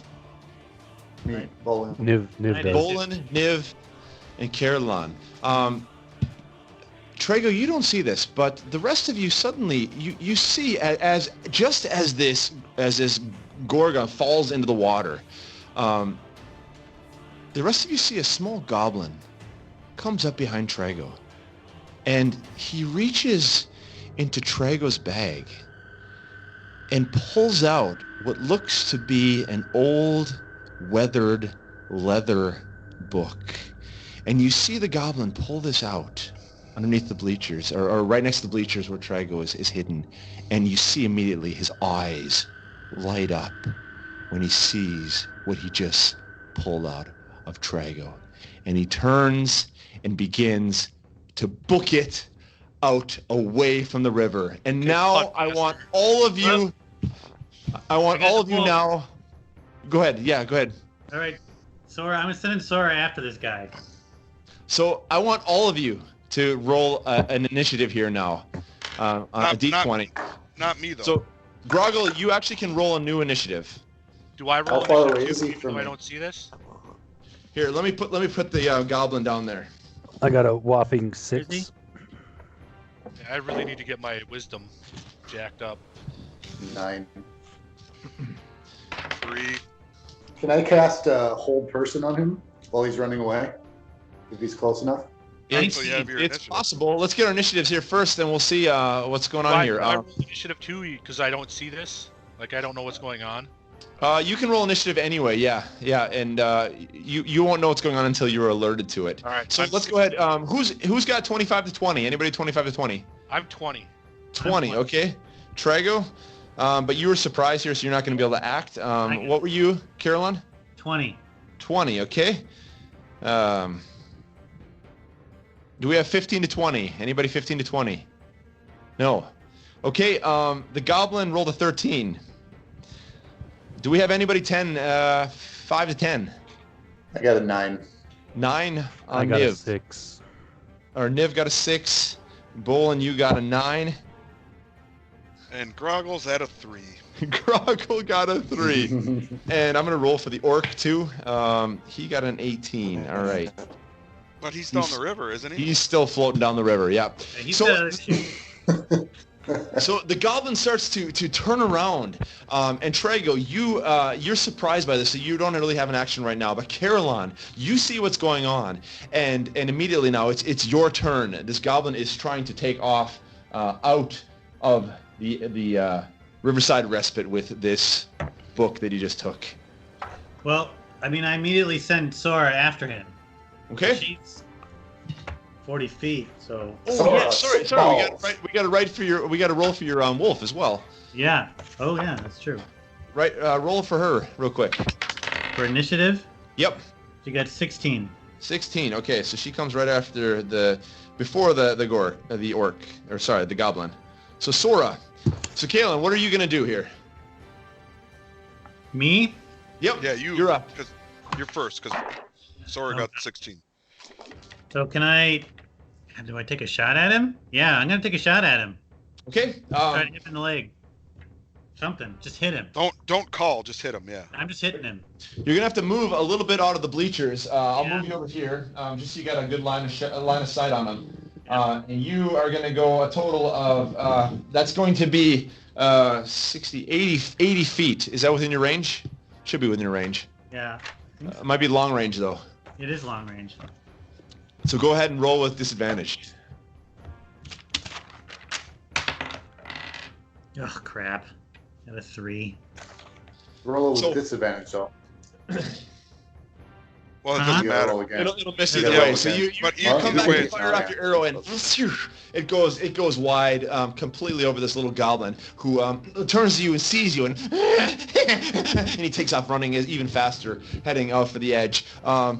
It's the orc's turn. He's going to try and see if he can get himself out of the river. He's got to take another strength test. No, he fails it again, and he is going to continue in the river. He Yeah. cannot get out of the river. A total of 23 more feet.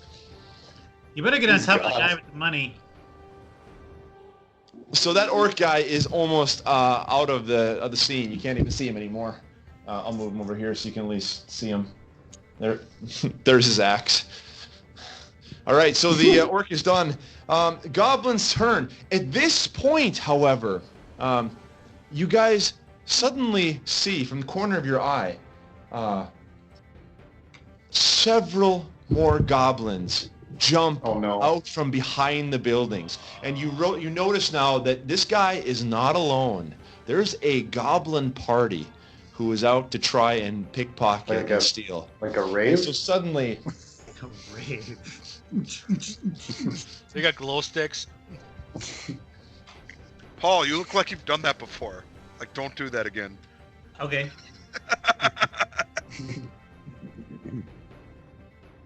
1, 2, 3, 4, 5, 6, 7, 7 goblins jump around from the side of the building to protect their friends. And they are going to now, 2 of them on the end are going to strike you, Paul, Kerrhylon. The first one hits. I know that because of your AC. The second one misses. And the first one is going to do a total of 4 damage to you, Kerrhylon. He is able to shoot a little arrow into you. Can you guys see these guys over here? Right up Yeah, we can That see them. was just The next 2 guys right here are going to go ahead and shoot at your wolf, at Sora. The first one misses, and the second one misses as well. So 2 arrows fly right over the wolf's head. And how are they getting to go first? They jumped in with surprise, and I used the same initiative as the other goblin. And so the last 3 now are going to go ahead and try to shoot at Traego to try and allow their friend to get away. First one is going to hit with a 19, and that will do a total of 4 damage to you, Traego. And the second one strikes off, and the arrow flies over your head and misses. And the third one comes with a 15. What's your AC? 15. 15. Okay, yep. So that tie goes to the player always, right? Goes to the player. We'll give it to you. So the next one I don't know. as well. Yeah. So that's the end of the goblin turn. Bholen, you're up. Sora. Oh, really? Or sorry, yeah, Sora. I wrote her in here. Sora's up. So Sora is now in the middle of this whole goblin crew. You've got one guy here who is running away with the book. The rest of these guys are fighting, shooting off arrows at you guys. So Sora's turn. She's going after the goblins. So she said, I mean, the normal speed, she's 40 feet. So yep, that'll get you there. Boom, right into him. She tackles it. I mean, she's going to attack him. All right, go for it. Roll your d20. Let's see here. She's for 2 attacks. So 15. 15, that's a hit. Go ahead and roll damage. All right. 6. 6. Okay. She dives into him and sticks his teeth onto him, and he goes down on the ground. He's not unconscious. He's not dead yet, but he falls to the ground, drops the book into the sand, and grabs it again and tries to get himself up, but he's really hurting at this point. Go ahead, Bholen. Now you're up. Where's Bholen? So I'm right in the front of the bleachers in the middle there. Can I see the other goblins? Or can I basically just see the goblin that took the book? I would say, I mean, you heard the commotion. You don't see all the goblins. If you come up on top of the bleachers, you'd have a line of sight, though. Okay. Let me, I'm going to move around towards where Traego is, like around the bottom of the bleachers there. Yeah. And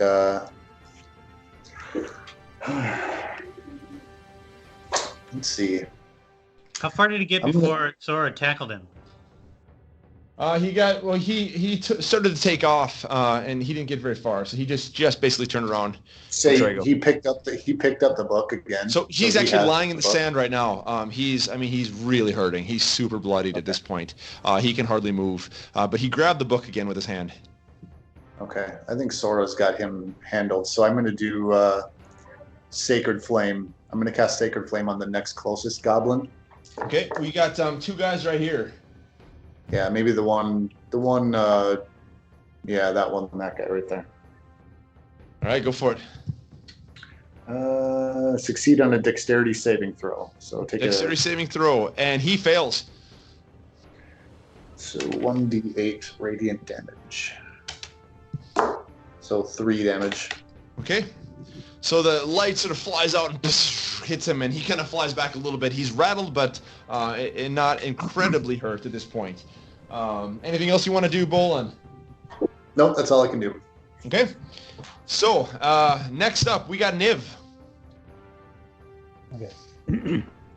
So what is going on with my Skype here? Okay. So we've got 2 goblins down in the lower southeast side there. Yeah, 2 goblins right here. Yep, and we got 1 here, 1 here, and then we got 3 more here. Oh, they're all over the place, huh? Okay. Yeah, they came from all around the buildings, the cracks in the buildings. They were obviously hiding in the shadows, and none of you had a high enough passive They perception. knew we were coming. So how What's this book, by the way? between the buildings know. and the bleachers, how much room is there? Between the buildings and the bleachers, you've got about 35 feet. Okay. And how far away from the goblin who stole the book am I? You are 65 feet away. Okay. So can I move up to the top of the bleachers? Is that within 30 feet of me? That would get you about here, but that'll give you a line of sight at Okay. least. Okay. And Kerrhylon is up on the north end, and everyone else is kind of south? Yep, Kerrylon's over here, and I'm on the everyone else is platform around still. here. Grogil's over on the platform still. Okay, I didn't see where you pointed to Kerrhylon at. Oh, Kerrylon is way over here. I can't We Yeah, can't get out see of you. frame. Got You the can't screen. see is where you're he pointing. out of frame? No, Oh, sorry. your hand is that you were pointing. Oh, it's froze, Matt. Yeah, It's Oh, froze. is it? it must be. Yeah. Yeah, it must He, be. he's in the middle, just north of the stage, northeast of the stage. Opposite- The little guy opposite that's Traego. just Just barely right off off. the corner there? Yeah. Yeah. Okay. Let me see. Does that get There it you back? go. Yeah. There There we All go. right, so Kerrylon's right up here. And everyone else is on the south side? Yeah, so you got Yeah. Bholen here. You got Traego here. You got the Sora is right here, and Grogil's still out on the platform. So I want to cast Minor Illusion pretty much directly between the bleachers where I am and the building with the red roof. Mm-hmm. Yep. And I just want to make it look like a huge wall of sand and dirt has sprung up, cutting off all of those goblins on the north side there. But it just looks like that. Right. So a creature Okay. can use its action to examine. The creature can determine it's an illusion with a successful intelligence investigation check. Okay. Yeah, go for it. Yeah, these guys are not very smart, so you cast that. And the 3 goblins up in the front, they rolled well. They can all see that it's an illusion and it's not going to affect them. They're going to run right through it. Okay, because they have to go against my spell save. Mm-hmm. Which is a 16, is that right? No, 13. It's a 14. 14, yeah, they rolled 19s. Crafty goblins. That's a pretty amazing roll, actually. So the, Okay, the goblins are closest to me. They're the ones that are able to. They figured it out. Yep. Yeah. Okay, well, that's my turn. All right. Grogil, you're up. Where's the dude with the money? Yeah. Dude with I was money thinking the is same thing. right here. How far can I run? You can go, what? You have a movement of 30, right? So you can run 60 feet. Okay, you show me how close I can get to him. I want to get as close to him as I can. You could get to him So, if you actually, jump through the water. He's got to take the. I have to say, Yeah. Matt, they have to use an action to examine it to figure that out. Oh, okay. Right, so it'd have to be on their- their it has to turn. be their On their turn. turn. Yeah. Okay. Creature Okay. Yep. is a I'll creature remember that for their uses turn then. action to examine. But Okay. that's- I'll That I'll at keep least that on their uses- turn then. That at least keep the uses their 19, turn. but then it'll be their turn at least. Yeah. Yeah. Fair enough. Fair enough. All right, Yeah. Let's can do I that. jump through the water? Can I jump through the water? You can jump through the water. If you jump in the water, you need to take a strength test. Yeah. Might get Well, swept down. it's half speed, isn't it? I think Grogil would Half probably speed just jump in the win. water though. Yeah. right? It'll be exactly. It'll be Yeah, half speed I'm because not- it's like rough. Chad's- Chad's right. I jump in the water. You jump in the water. Okay. Give me a strength test first. How far can he jump though? How much space 15. between the platform and the? 15. Okay. Between the platform and the ground, you've got a total of 15 feet. What is your strength, Grogil? My strength is 20. Yeah. Or what's your strength modifier? Sorry. 7. 7. Okay. Actually, you should be able to clear that, given your strength. But my 15 was with the 7. Yep. So you come here, poof, come across, and you're able to run up to this guy. What do you want to do to him? Grab him by the neck. Okay. Grab him by the neck. Where's our money? It's in my pouch. It's in my pouch. Okay, give it to me. He reaches down in his pouch and gives you the money that you gave him. He doesn't have any. No. money. Where? I say, where's our winnings? I need to talk to my bookie. He has the rest of the money. I don't have any weapons on me. You left your weapons in the sand there. Not even by your balls. So, can I You're Can I not drag him over to where the weapons Just are? beat an orc with your Well, hand. that was the end of your action because you moved over to him and you did your little minor action. So you got him. Okay. You're holding him at least right now. All right. Fair enough. Yeah, fair enough. Okay, we're back up to Traego. Now, Traego, you notice what had happened, that you were pickpocketed, and you turn around and you see all of these goblins that are firing weapons at you guys, and you see what happened with Sora. What do you want to do, Traego? Do I know that it's the book that got pickpocketed, or do I just think I got pickpocketed? I mean, you could see the book lying on the ground. You recognize immediately what it was. All right. Sora's got the damn goblin book. that stole it from me, right? Yeah, she's right on top of him. Okay, so would I be able to run to the book and grab it and throw a dagger at one of the two other orcs? Because I see that she's got the one orc and he's like fucked. So I I'll want to say throw this. a dagger at. You the can southern- move 10 feet and pick up the book. I'll say as a minor action. Okay. And then you can go ahead and throw a dagger at these two orcs Probably over here. I guess the southernmost, this lower. Okay. Go ahead and give me an attack roll. Right here. Oh, 17 plus for a dagger. That's a hit. That's plus a hit. 6 That's a hit. plus 4. Roll damage. I don't have a D4 out here. Still don't. Get your shit together, Chad. Well, I don't ever use my daggers to throw. God. I have so many fucking die. There's a door. Try not to swear. 3 Matt has to edit plus all that 4. out. 7. 7. Oh my goodness. So you throw your dagger as you run. You do like this like amazing Neo move from the Matrix, and you like pick up the book with your left hand. At the same time, you're pulling out a dagger off your right thigh, and you throw it at him, and it lodges right into his throat. And the guy falls back, and he is gone. So he is dead. Nicely done, Traego. Yeah. All right, Kerrhylon, you're up. All right, I'm throwing down my longbow, pulling out my two small swords, and I'm going after the goblin or whatever closest to me. Okay, run right over here. Yeah. Yeah. Go ahead and roll a d20. Roll an attack. Oh, fudge. You got a 4. A 4. That's a miss. So in your haste, you run up and you slash at him, but he just simply moves out of the side. These are like crafty Definitely not little Neo, goblins. Definitely. No, definitely not. Anything else you want to do there? Anything you want to say, Kerrhylon? Fuck. That's more like the dude. Sora's turn. She is on top of this goblin right here. What does she want to do? She's going after the throat, man. All right, go for it. Roll me an attack, and he is now prone, so you get advantage on that.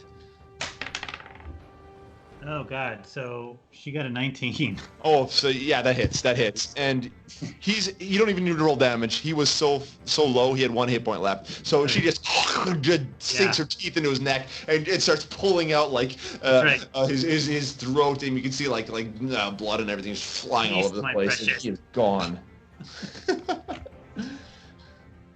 Okay, the orcs. Seeing that they're rather outnumbered here, these two guys right here are going to try and run up to you, Traego. They're going to make it through here. They want that. They want that book. I think it's stuck again. Oh, it's stuck again. Yeah. Oh, man. How about that work? There we go. Yeah, there we go. So these two guys are going to run up here, and they're going to attack you, Traego. They saw that book, and they want the book. First one misses. Second one misses as well. So they run up with haste, and they both miss you. These other guys over here, all 4 of them are going to turn and start to shoot arrows at you, Kerrhylon. The 2 guys that are on you, though, they are within 5 feet, so they have disadvantage. So the first one misses. The second one also misses. We've got 2 more. The third one is going to hit, and the fourth one that was cocked is going to hit. So you're going to take a total of 6 piercing damage as the two furthest away from you are able to lodge arrows into your left and your right leg. And they go right into your skin, right through your harbor. So that is the end of the goblin turn. Bholen, you're up.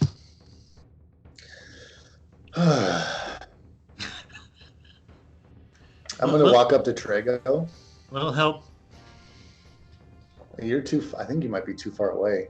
You can get to him with 30 feet, actually. Yeah. You want to walk up to him? Yeah, I'll walk up to him. How far is Kerrhylon away from me? Kerrhylon is quite a ways away. He's Yeah, a good 60. He's probably a good 75 feet away. Okay, yeah, you're too far away. It's 30 feet, so... All right, I'm going to Sacred Flame on the same goblin, or the next Right goblin here? that's closest to Traego. Wait, Yeah. hold on. The goblin that took the book, is he dead? He's gone. He is dead, Yeah, yeah. he's Traego, dead. you now have the book in your hand again. Okay. Well, maybe What's we the want fucking book to about? maybe we want to keep one alive. That's what I... Interrogate. Okay. Well, hold on though. Let's kill the other Well, ones no, first. it's my and then worry turn. about- I'm talking. My, Need a beer. I'm gonna cast Hold Person on the goblin closest to Traego. Okay, yep. On this Let guy me right here, take probably. out my small straight piece of iron. I'm going to wave my hands and cast the magic spell. Wisdom saving throw. Wisdom saving throw, and he is. What's your spell DC? 13, I think? 16. 16. Oh, yeah. Okay, wow. So he fails it. He fails it, and you're able to hold him. Suddenly, he just locks up in place. Stuck. He's stuck for a minute. Okay. Yep. So a minute will be that'll be a total of 10 rounds. So he's basically done. I'll just let Traego know that this guy isn't gonna do anything for a minute. Let's Yeah, Let's can leave I him- tell leave right him be. off the... Yeah, you see him just freeze up, and he can't move. I laid him down here on the For future ground. reference, Can Sora, could she understand like verbal stuff? Oh, only Like, from me. Only from you? Yeah. Yeah. Like if Yep. I learned his voice, or if like I tried to, could I whisper or do my message to her? I Or don't is it think so. like You'd through, like, a have tele- to be able to telepathic speak to connection? her. Yeah. Yeah, I'm Alright. up. Yeah. That's what I figured. 'Cause Carolyn's I got a was special gonna say, bond like, there. keep him alive, but all right. Yeah, He's I don't already think that's dead. gonna work. Yeah. So Niv, you're up. Oops. What do you want to do, Niv? So we've got 2 goblins or we've got 1 goblin left down on the south, right? Yeah. Yep. There's one that's held. There's one here's on Traego. You've got 1, 2, 3, 4 over here. One that's in combat with Carolyn. And how We're all far combat, away? man. Y'all shot at me. Yeah, that's far right. They all away shot at from you. that, One in hand-to-hand combat with you. Yeah, that goblin that's directly east of me. How far away is he? This guy right here. Yeah. He is 40 feet away. Okay.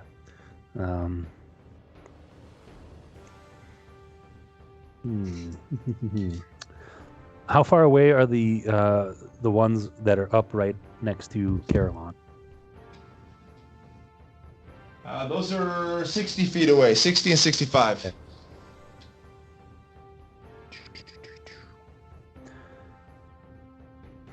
So if I moved 30 feet north, kind of to the northeast edge of the bleachers there, yeah, I could be within range of those goblins, right? Yeah, you could. Yeah, absolutely. Okay. You could even hop down if you want. Okay. And there's 2 of them right up next in melee with Kerrhylon? Yeah, there's actually technically one who's in melee and one that's not in melee. But Okay. yeah, there's one in melee with Kerrhylon. Okay. The one just south of there, Yep. I'm going to cast Witch Bolt on him. Okay. Ooh. So I have to make a ranged spell attack against the creature. So that's a D20, right? Yep. D20. And then you can add your the bonus you have on your spell casting for I think you have like a +5. So that's Is that an right? 8 total. That's a miss. So it flies out, but it goes right over the top of him and slams into the building. Some of the building cracks and crumbles, but nothing happens to him. Yeah, that's my turn then. All right, Grogil, you're up. All right, I want to drag the boy to where my weapons are. Okay. He's small, so you can drag him right over here to your weapons. Yeah. Okay, do I have an action? Yeah, that's your move. Yeah, you can drag him over there. You have an action. I want to pull out the dagger and I want to put it in his eye. I want to kill Okay, him. give me an attack roll. Dude, how are we gonna get our money if you kill a fucking bookie? He's not a bookie. 17. Oh, 17. That's a hit. We So don't, roll we damage. don't even know who the bookie is. yeah. So great. Well, I mean, typical Grogil. He's got our money. He's got got our our initial money. investment. He We're doesn't. not, dude. We're not. Yeah, he does. He's got Yeah, our he does. the No, He's the platinum one we who put gave in. it to you. Nothing. No, he's got what we put in. He's got your initial investment, but he doesn't Yeah. have your Oh, winnings. okay. Yeah. So I thought he I'm said he not. gave it. I gotta go pee real quick. No, Sure. I doesn't thought you matter. said he gave it. Grogil's gonna walk away with like 80 platinum here. 14. He's 14. Right through his eye. He falls down flat and starts to bleed out. The blood dripping into the water. You can see it getting pulled away down in the river. He's done. Okay, so that's 75 platinum. So I'm glad we got it. You reach down into his pocket and he's got a total of 70 platinum that you paid in. But in addition to that, he's got another. On top of that, he's got another 110 gold. Okay, 70 platinum. Tim, I'll give Wait, you so your where's money. the platinum? Where's the platinum that we paid? That's Oh, what you guys paid that's in. it. I've got it right now. Because I put in 40 total. Yeah. 20 for me and 20 for Traego. Well, that's But right. then- Gort, And I put 50, so that's 90. Yeah. And Niv put in 10, so that's 100 platinum. Okay, so I got 100 platinum. Plus And another 110 gold. I'm out. All right, that's the end of Grogil's turn. Traego, you're up. Okay, so I have the one that's downed by Tim. He's incapacitated. Yep, he's going to be out for 10 rounds. And the other one is like still fully capable. Yeah, he's totally fine. He's in melee with you. Hey, All right. bud. So Evan? Hey, why? Evan. Oh, just for the sake of it, I don't necessarily know that the one that's down is incapacitated.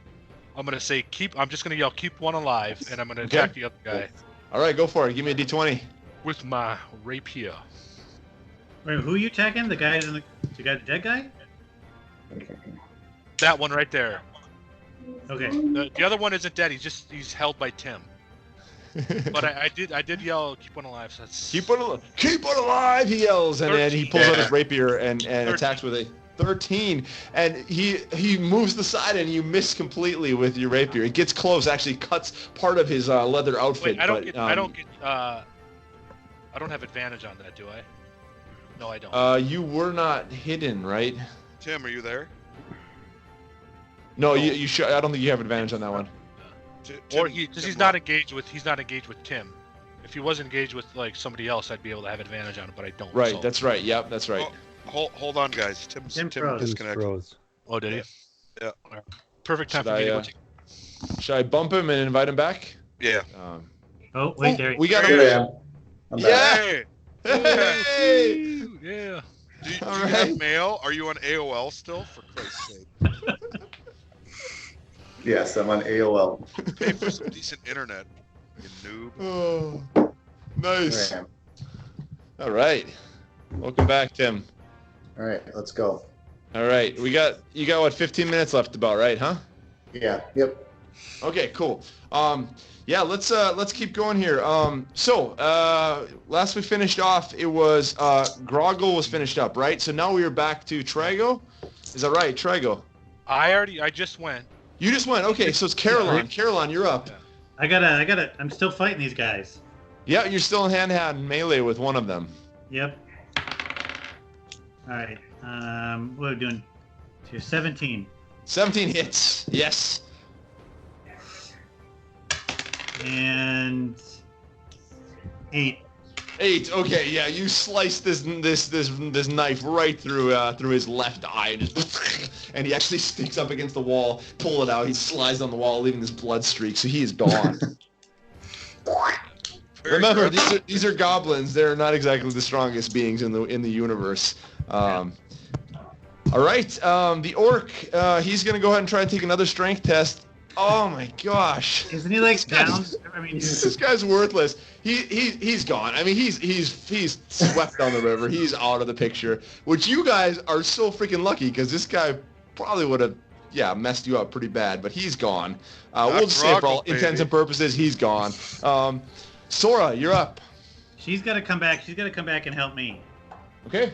So she's got to cover the ground. That's probably going to be her action, right? Covering the ground, hitting the first. Yep. She's going to dash all the way over there. Do you want to have her come next to you?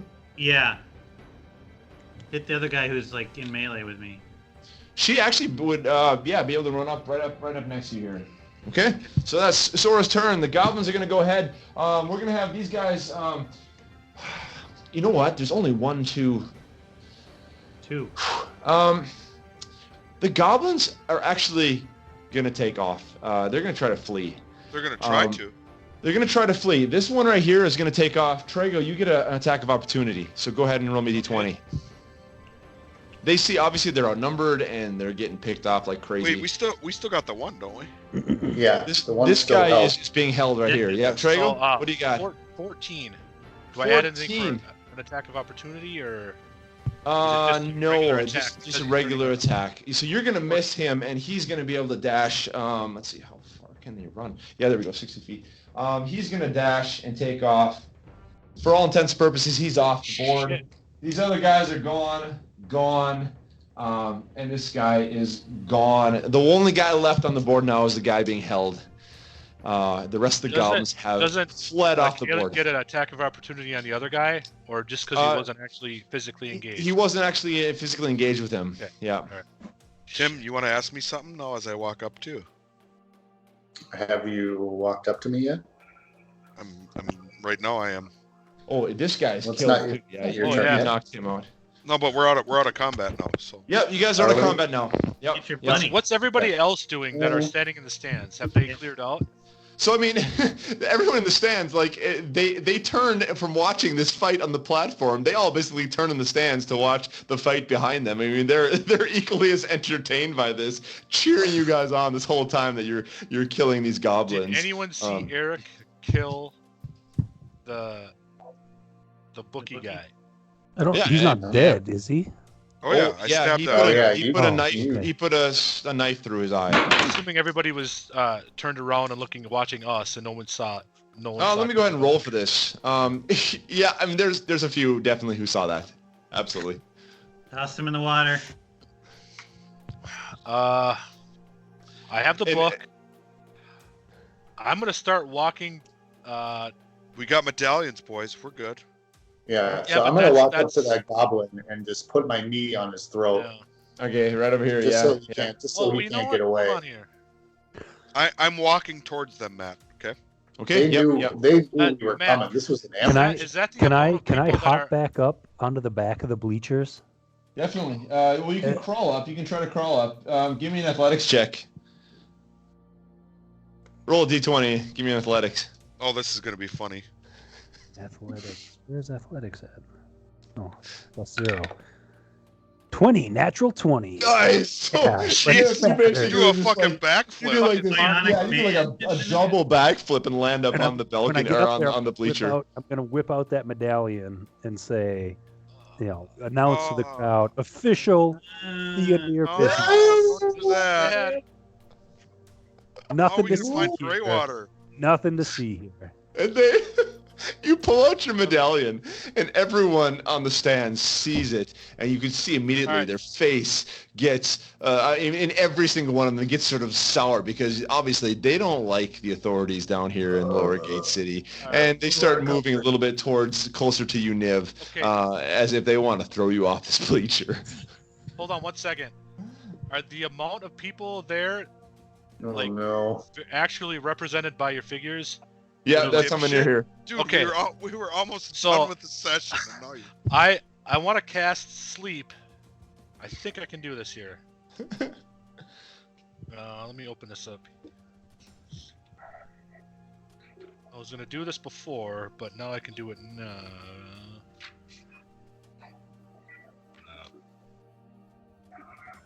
Oh, Jesus Christ. There's too many spells in this game. Alright. So it's a range of 90 feet. Mm-hmm. And creatures within 20 feet of a point I choose within range are affected in ascending order of their current hit points. Okay. So I was gonna choose, like, basically this, like, the mass center. How like from the front to the back of the bleachers? How many feet is that? From the front to the back, Yeah. you got a total of 30 feet. So I want to get like the entire like southern part of the bleacher, which within 20 feet, I'm gonna like in the center, 20 feet from that, I'm gonna cast Sleep. And so Okay. this spell sends creatures into a magical slumber. I roll 5d8, and the total is how many hit points of creatures that this spell can affect. Okay. So wait, I need to get a Am whole. I in that that spell. radius? What's that? Does that affect everyone, Chad? Yeah. Everyone. So as long as, like, I don't want the southern part, like, so as long as I'm not affected, but it should just be everybody on the bleachers. Dan would be. Yep. Dan would be affected by that as well. So But when you said everybody it's else- an ascending, Yeah. So if you've got like, So, well, here's the thing. so I have Dan's got 17 hit 50 points. Yeah. I Yeah. mean, like, and so so I gotta roll this 5d. Depends on what everyone else's hit points are. Yeah, I got Keep track for me. Well, Kerrhylon wouldn't be affected. You're far away from the bleachers. 7, 8, What? 5, 1, 5. That's 21, 26. 26. Wow. 6 hit points. 26 want- hit points. 26. no, but so- but you got to look at the Hit highest points of all the creature hit villagers or point. whatever. So you put him to sleep, and you only got like No. 2 more people. No, you start at the lowest and go in ascending Hold on. order. It's ascending order. Most crit points. Each creature is affected by this spell falls unconscious until a spell ends. Ascending order of their current. Yeah. Ignoring unconscious creatures, but ascending, ascending. Okay. So you have how many hit points worth? 26. 26. 26. Okay. So if you go here, With- we're gonna go. within 20 feet of that. Okay. So this guy falls asleep. This guy falls asleep, and that guy falls asleep. You got one guy left in front of Niv. Okay. Shit, I was really hoping that they'd only have like 3 or 4 hit points each. Damn it. They're a bit stronger than the goblins, Yeah. at least. So, and I'm far enough Uh, away it doesn't affect me or Sora. Yeah. You guys are Yeah, fine. it's So only I 20 cast feet. it like basically in the center of the bleachers. You're Okay. 20. You're for 20 feet. I just wanted to like get rid of some of that danger there. As these guys fall asleep and begin to fall down onto the bleachers, I mean, this is a really comical scene. You've got guys falling asleep on the bleachers. You've got bodies of dead goblins all around, and to top it off, you suddenly hear this door of the Respite, the Riverside Respite, great. swing open, and out walks this Oh my burly God. man, and he says, "What's going on here? Who are you?" And he's pointing out to all of you guys who are involved in this fight. I got my knee on the goblin's throat. So where wanna is he ask him exactly, who- Matt? Where's the door? Sorry, right Yeah, over which here. it's that's the respite. Yep. How? So he's what, about 20 feet, 25 feet from me? Yeah, he's probably a good 35 feet from you. Okay. I want to ask the goblin who sent you. I work for myself. I work for myself. I'm gonna pull out my mace. I'm gonna pull out my mace and stick it onto his head, very gently. Can And I I'm gonna take an say, action I'm and only start gonna walking ask you towards one the? more time. This is your final chance. You can tell me, and I let you go, or you can die. You just want gold? I just want gold? I work for myself. I work for myself. Ask him about the book. Yeah. Why do you want the book? Because it's the Sincari. It's worth a lot of money. It's worth a lot of money. Wait, Sincari. Chad. Kill him. I'm gonna just destroy it. He's done. I mean, he doesn't have much left. You drop your weapon, boom, right into his face, and he sort of collapses in. And this guy who walks out, he's sort of livid, and he repeats, "What's going on here? Who are you?" Pointing at you now, Bholen. So I'm probably closest to him, aren't I? You guys are about equidistant away. Actually, Niv is probably the closest. Yeah, I was gonna say I'm probably the closest. He's asleep, isn't he? No. Niv made it. He didn't fall asleep. Okay. He has higher hit points than all the rest of them. Yeah. He's talking to me. He's got his medallion out, so Well, sir, we are but innocent bystanders that were scantily theft upon by these goblins that attacked us, and there's no way that we could have been prepared for such incompetence on your end and your staff. And quite frankly, sir, we are outraged by the lack of support and the lack of due process on your end. How dare you? I feel like you're calling your cable company. And the man responds to you, Bholen, and he says, "Did you just kill that goblin?" The goblin that attacked us? Yes, I absolutely did. But wait, dude, I'm bleeding, so do something about this. Hold on. Well, all right then, he says. "Good on you, mate. I've been trying to get rid of this goblin trash for months. Too many cowards round here. No one's got the guts to pick up a sword against them. Glad you finally did. Good riddance. Come on in, lads. Come on in. Drinks and rooms on me." Okay, what do the rest of the crowd do? Response I expected. What does the rest of the crowd do? The crowd sort of like turns around and sort of disperses. I mean, there's no more fighting going on, and they sort of begin to actually loot the bodies of the goblins and the guys who fell asleep. I mean, you're amongst a shady crowd here. Where is the dead Birdman that took our money for the bets? Yeah, he was over by the water. Southern water by the. Because I want to go get my money back. Eric already grabbed. Grogil already took all the money. Oh, did he? Yeah, he did. Yeah. Sweet. So from what you can tell, this was the owner of the inn, and he was super happy that you guys are actually able to kill some of these goblins. And so you guys follow him into the inn, and we'll wrap this up because I know that Bholen has to get going here. But we'll say that he's super excited that you guys are able to help him out here, and so he offers you drinks and food, and he's even going to give you lodging in the tavern in the evening. And as you guys are partying, you're enjoying your celebration. You've got your money back. You didn't win any more. As the evening carries on, I got all the money. Yeah, Grogil has all the money. Okay. We'll have to negotiate this next session. And as you guys are finishing up the night, you're preparing to get yourselves ready to go to bed, and it's thinned out a lot in the bar. And as Grogil, you take your last beer and the last bit of your ale that's left, and you guys are getting ready to call it an evening.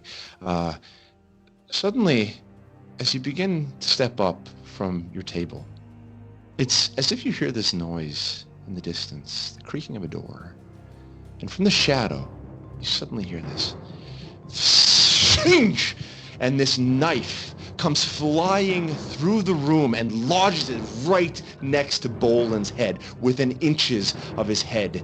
And you grab the knife and you pull it off, and you can see it's a beautifully crafted knife, a dagger with sort of a intricate twisting vine handle that comes to the end in something like a Celtic knot of 3 interweaving vines that make up the butt of the dagger. And wrapped around the handle of the knife is a note.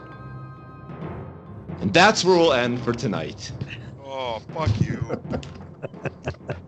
I'm gonna heal myself too. Nice. Hey, best session yet, in my opinion. Dude, this was fun. This was freaking awesome. Lots of dice. Great job, Matt. Great job. Oh, thanks, guys. This is a lot of fun. Yeah, outstanding.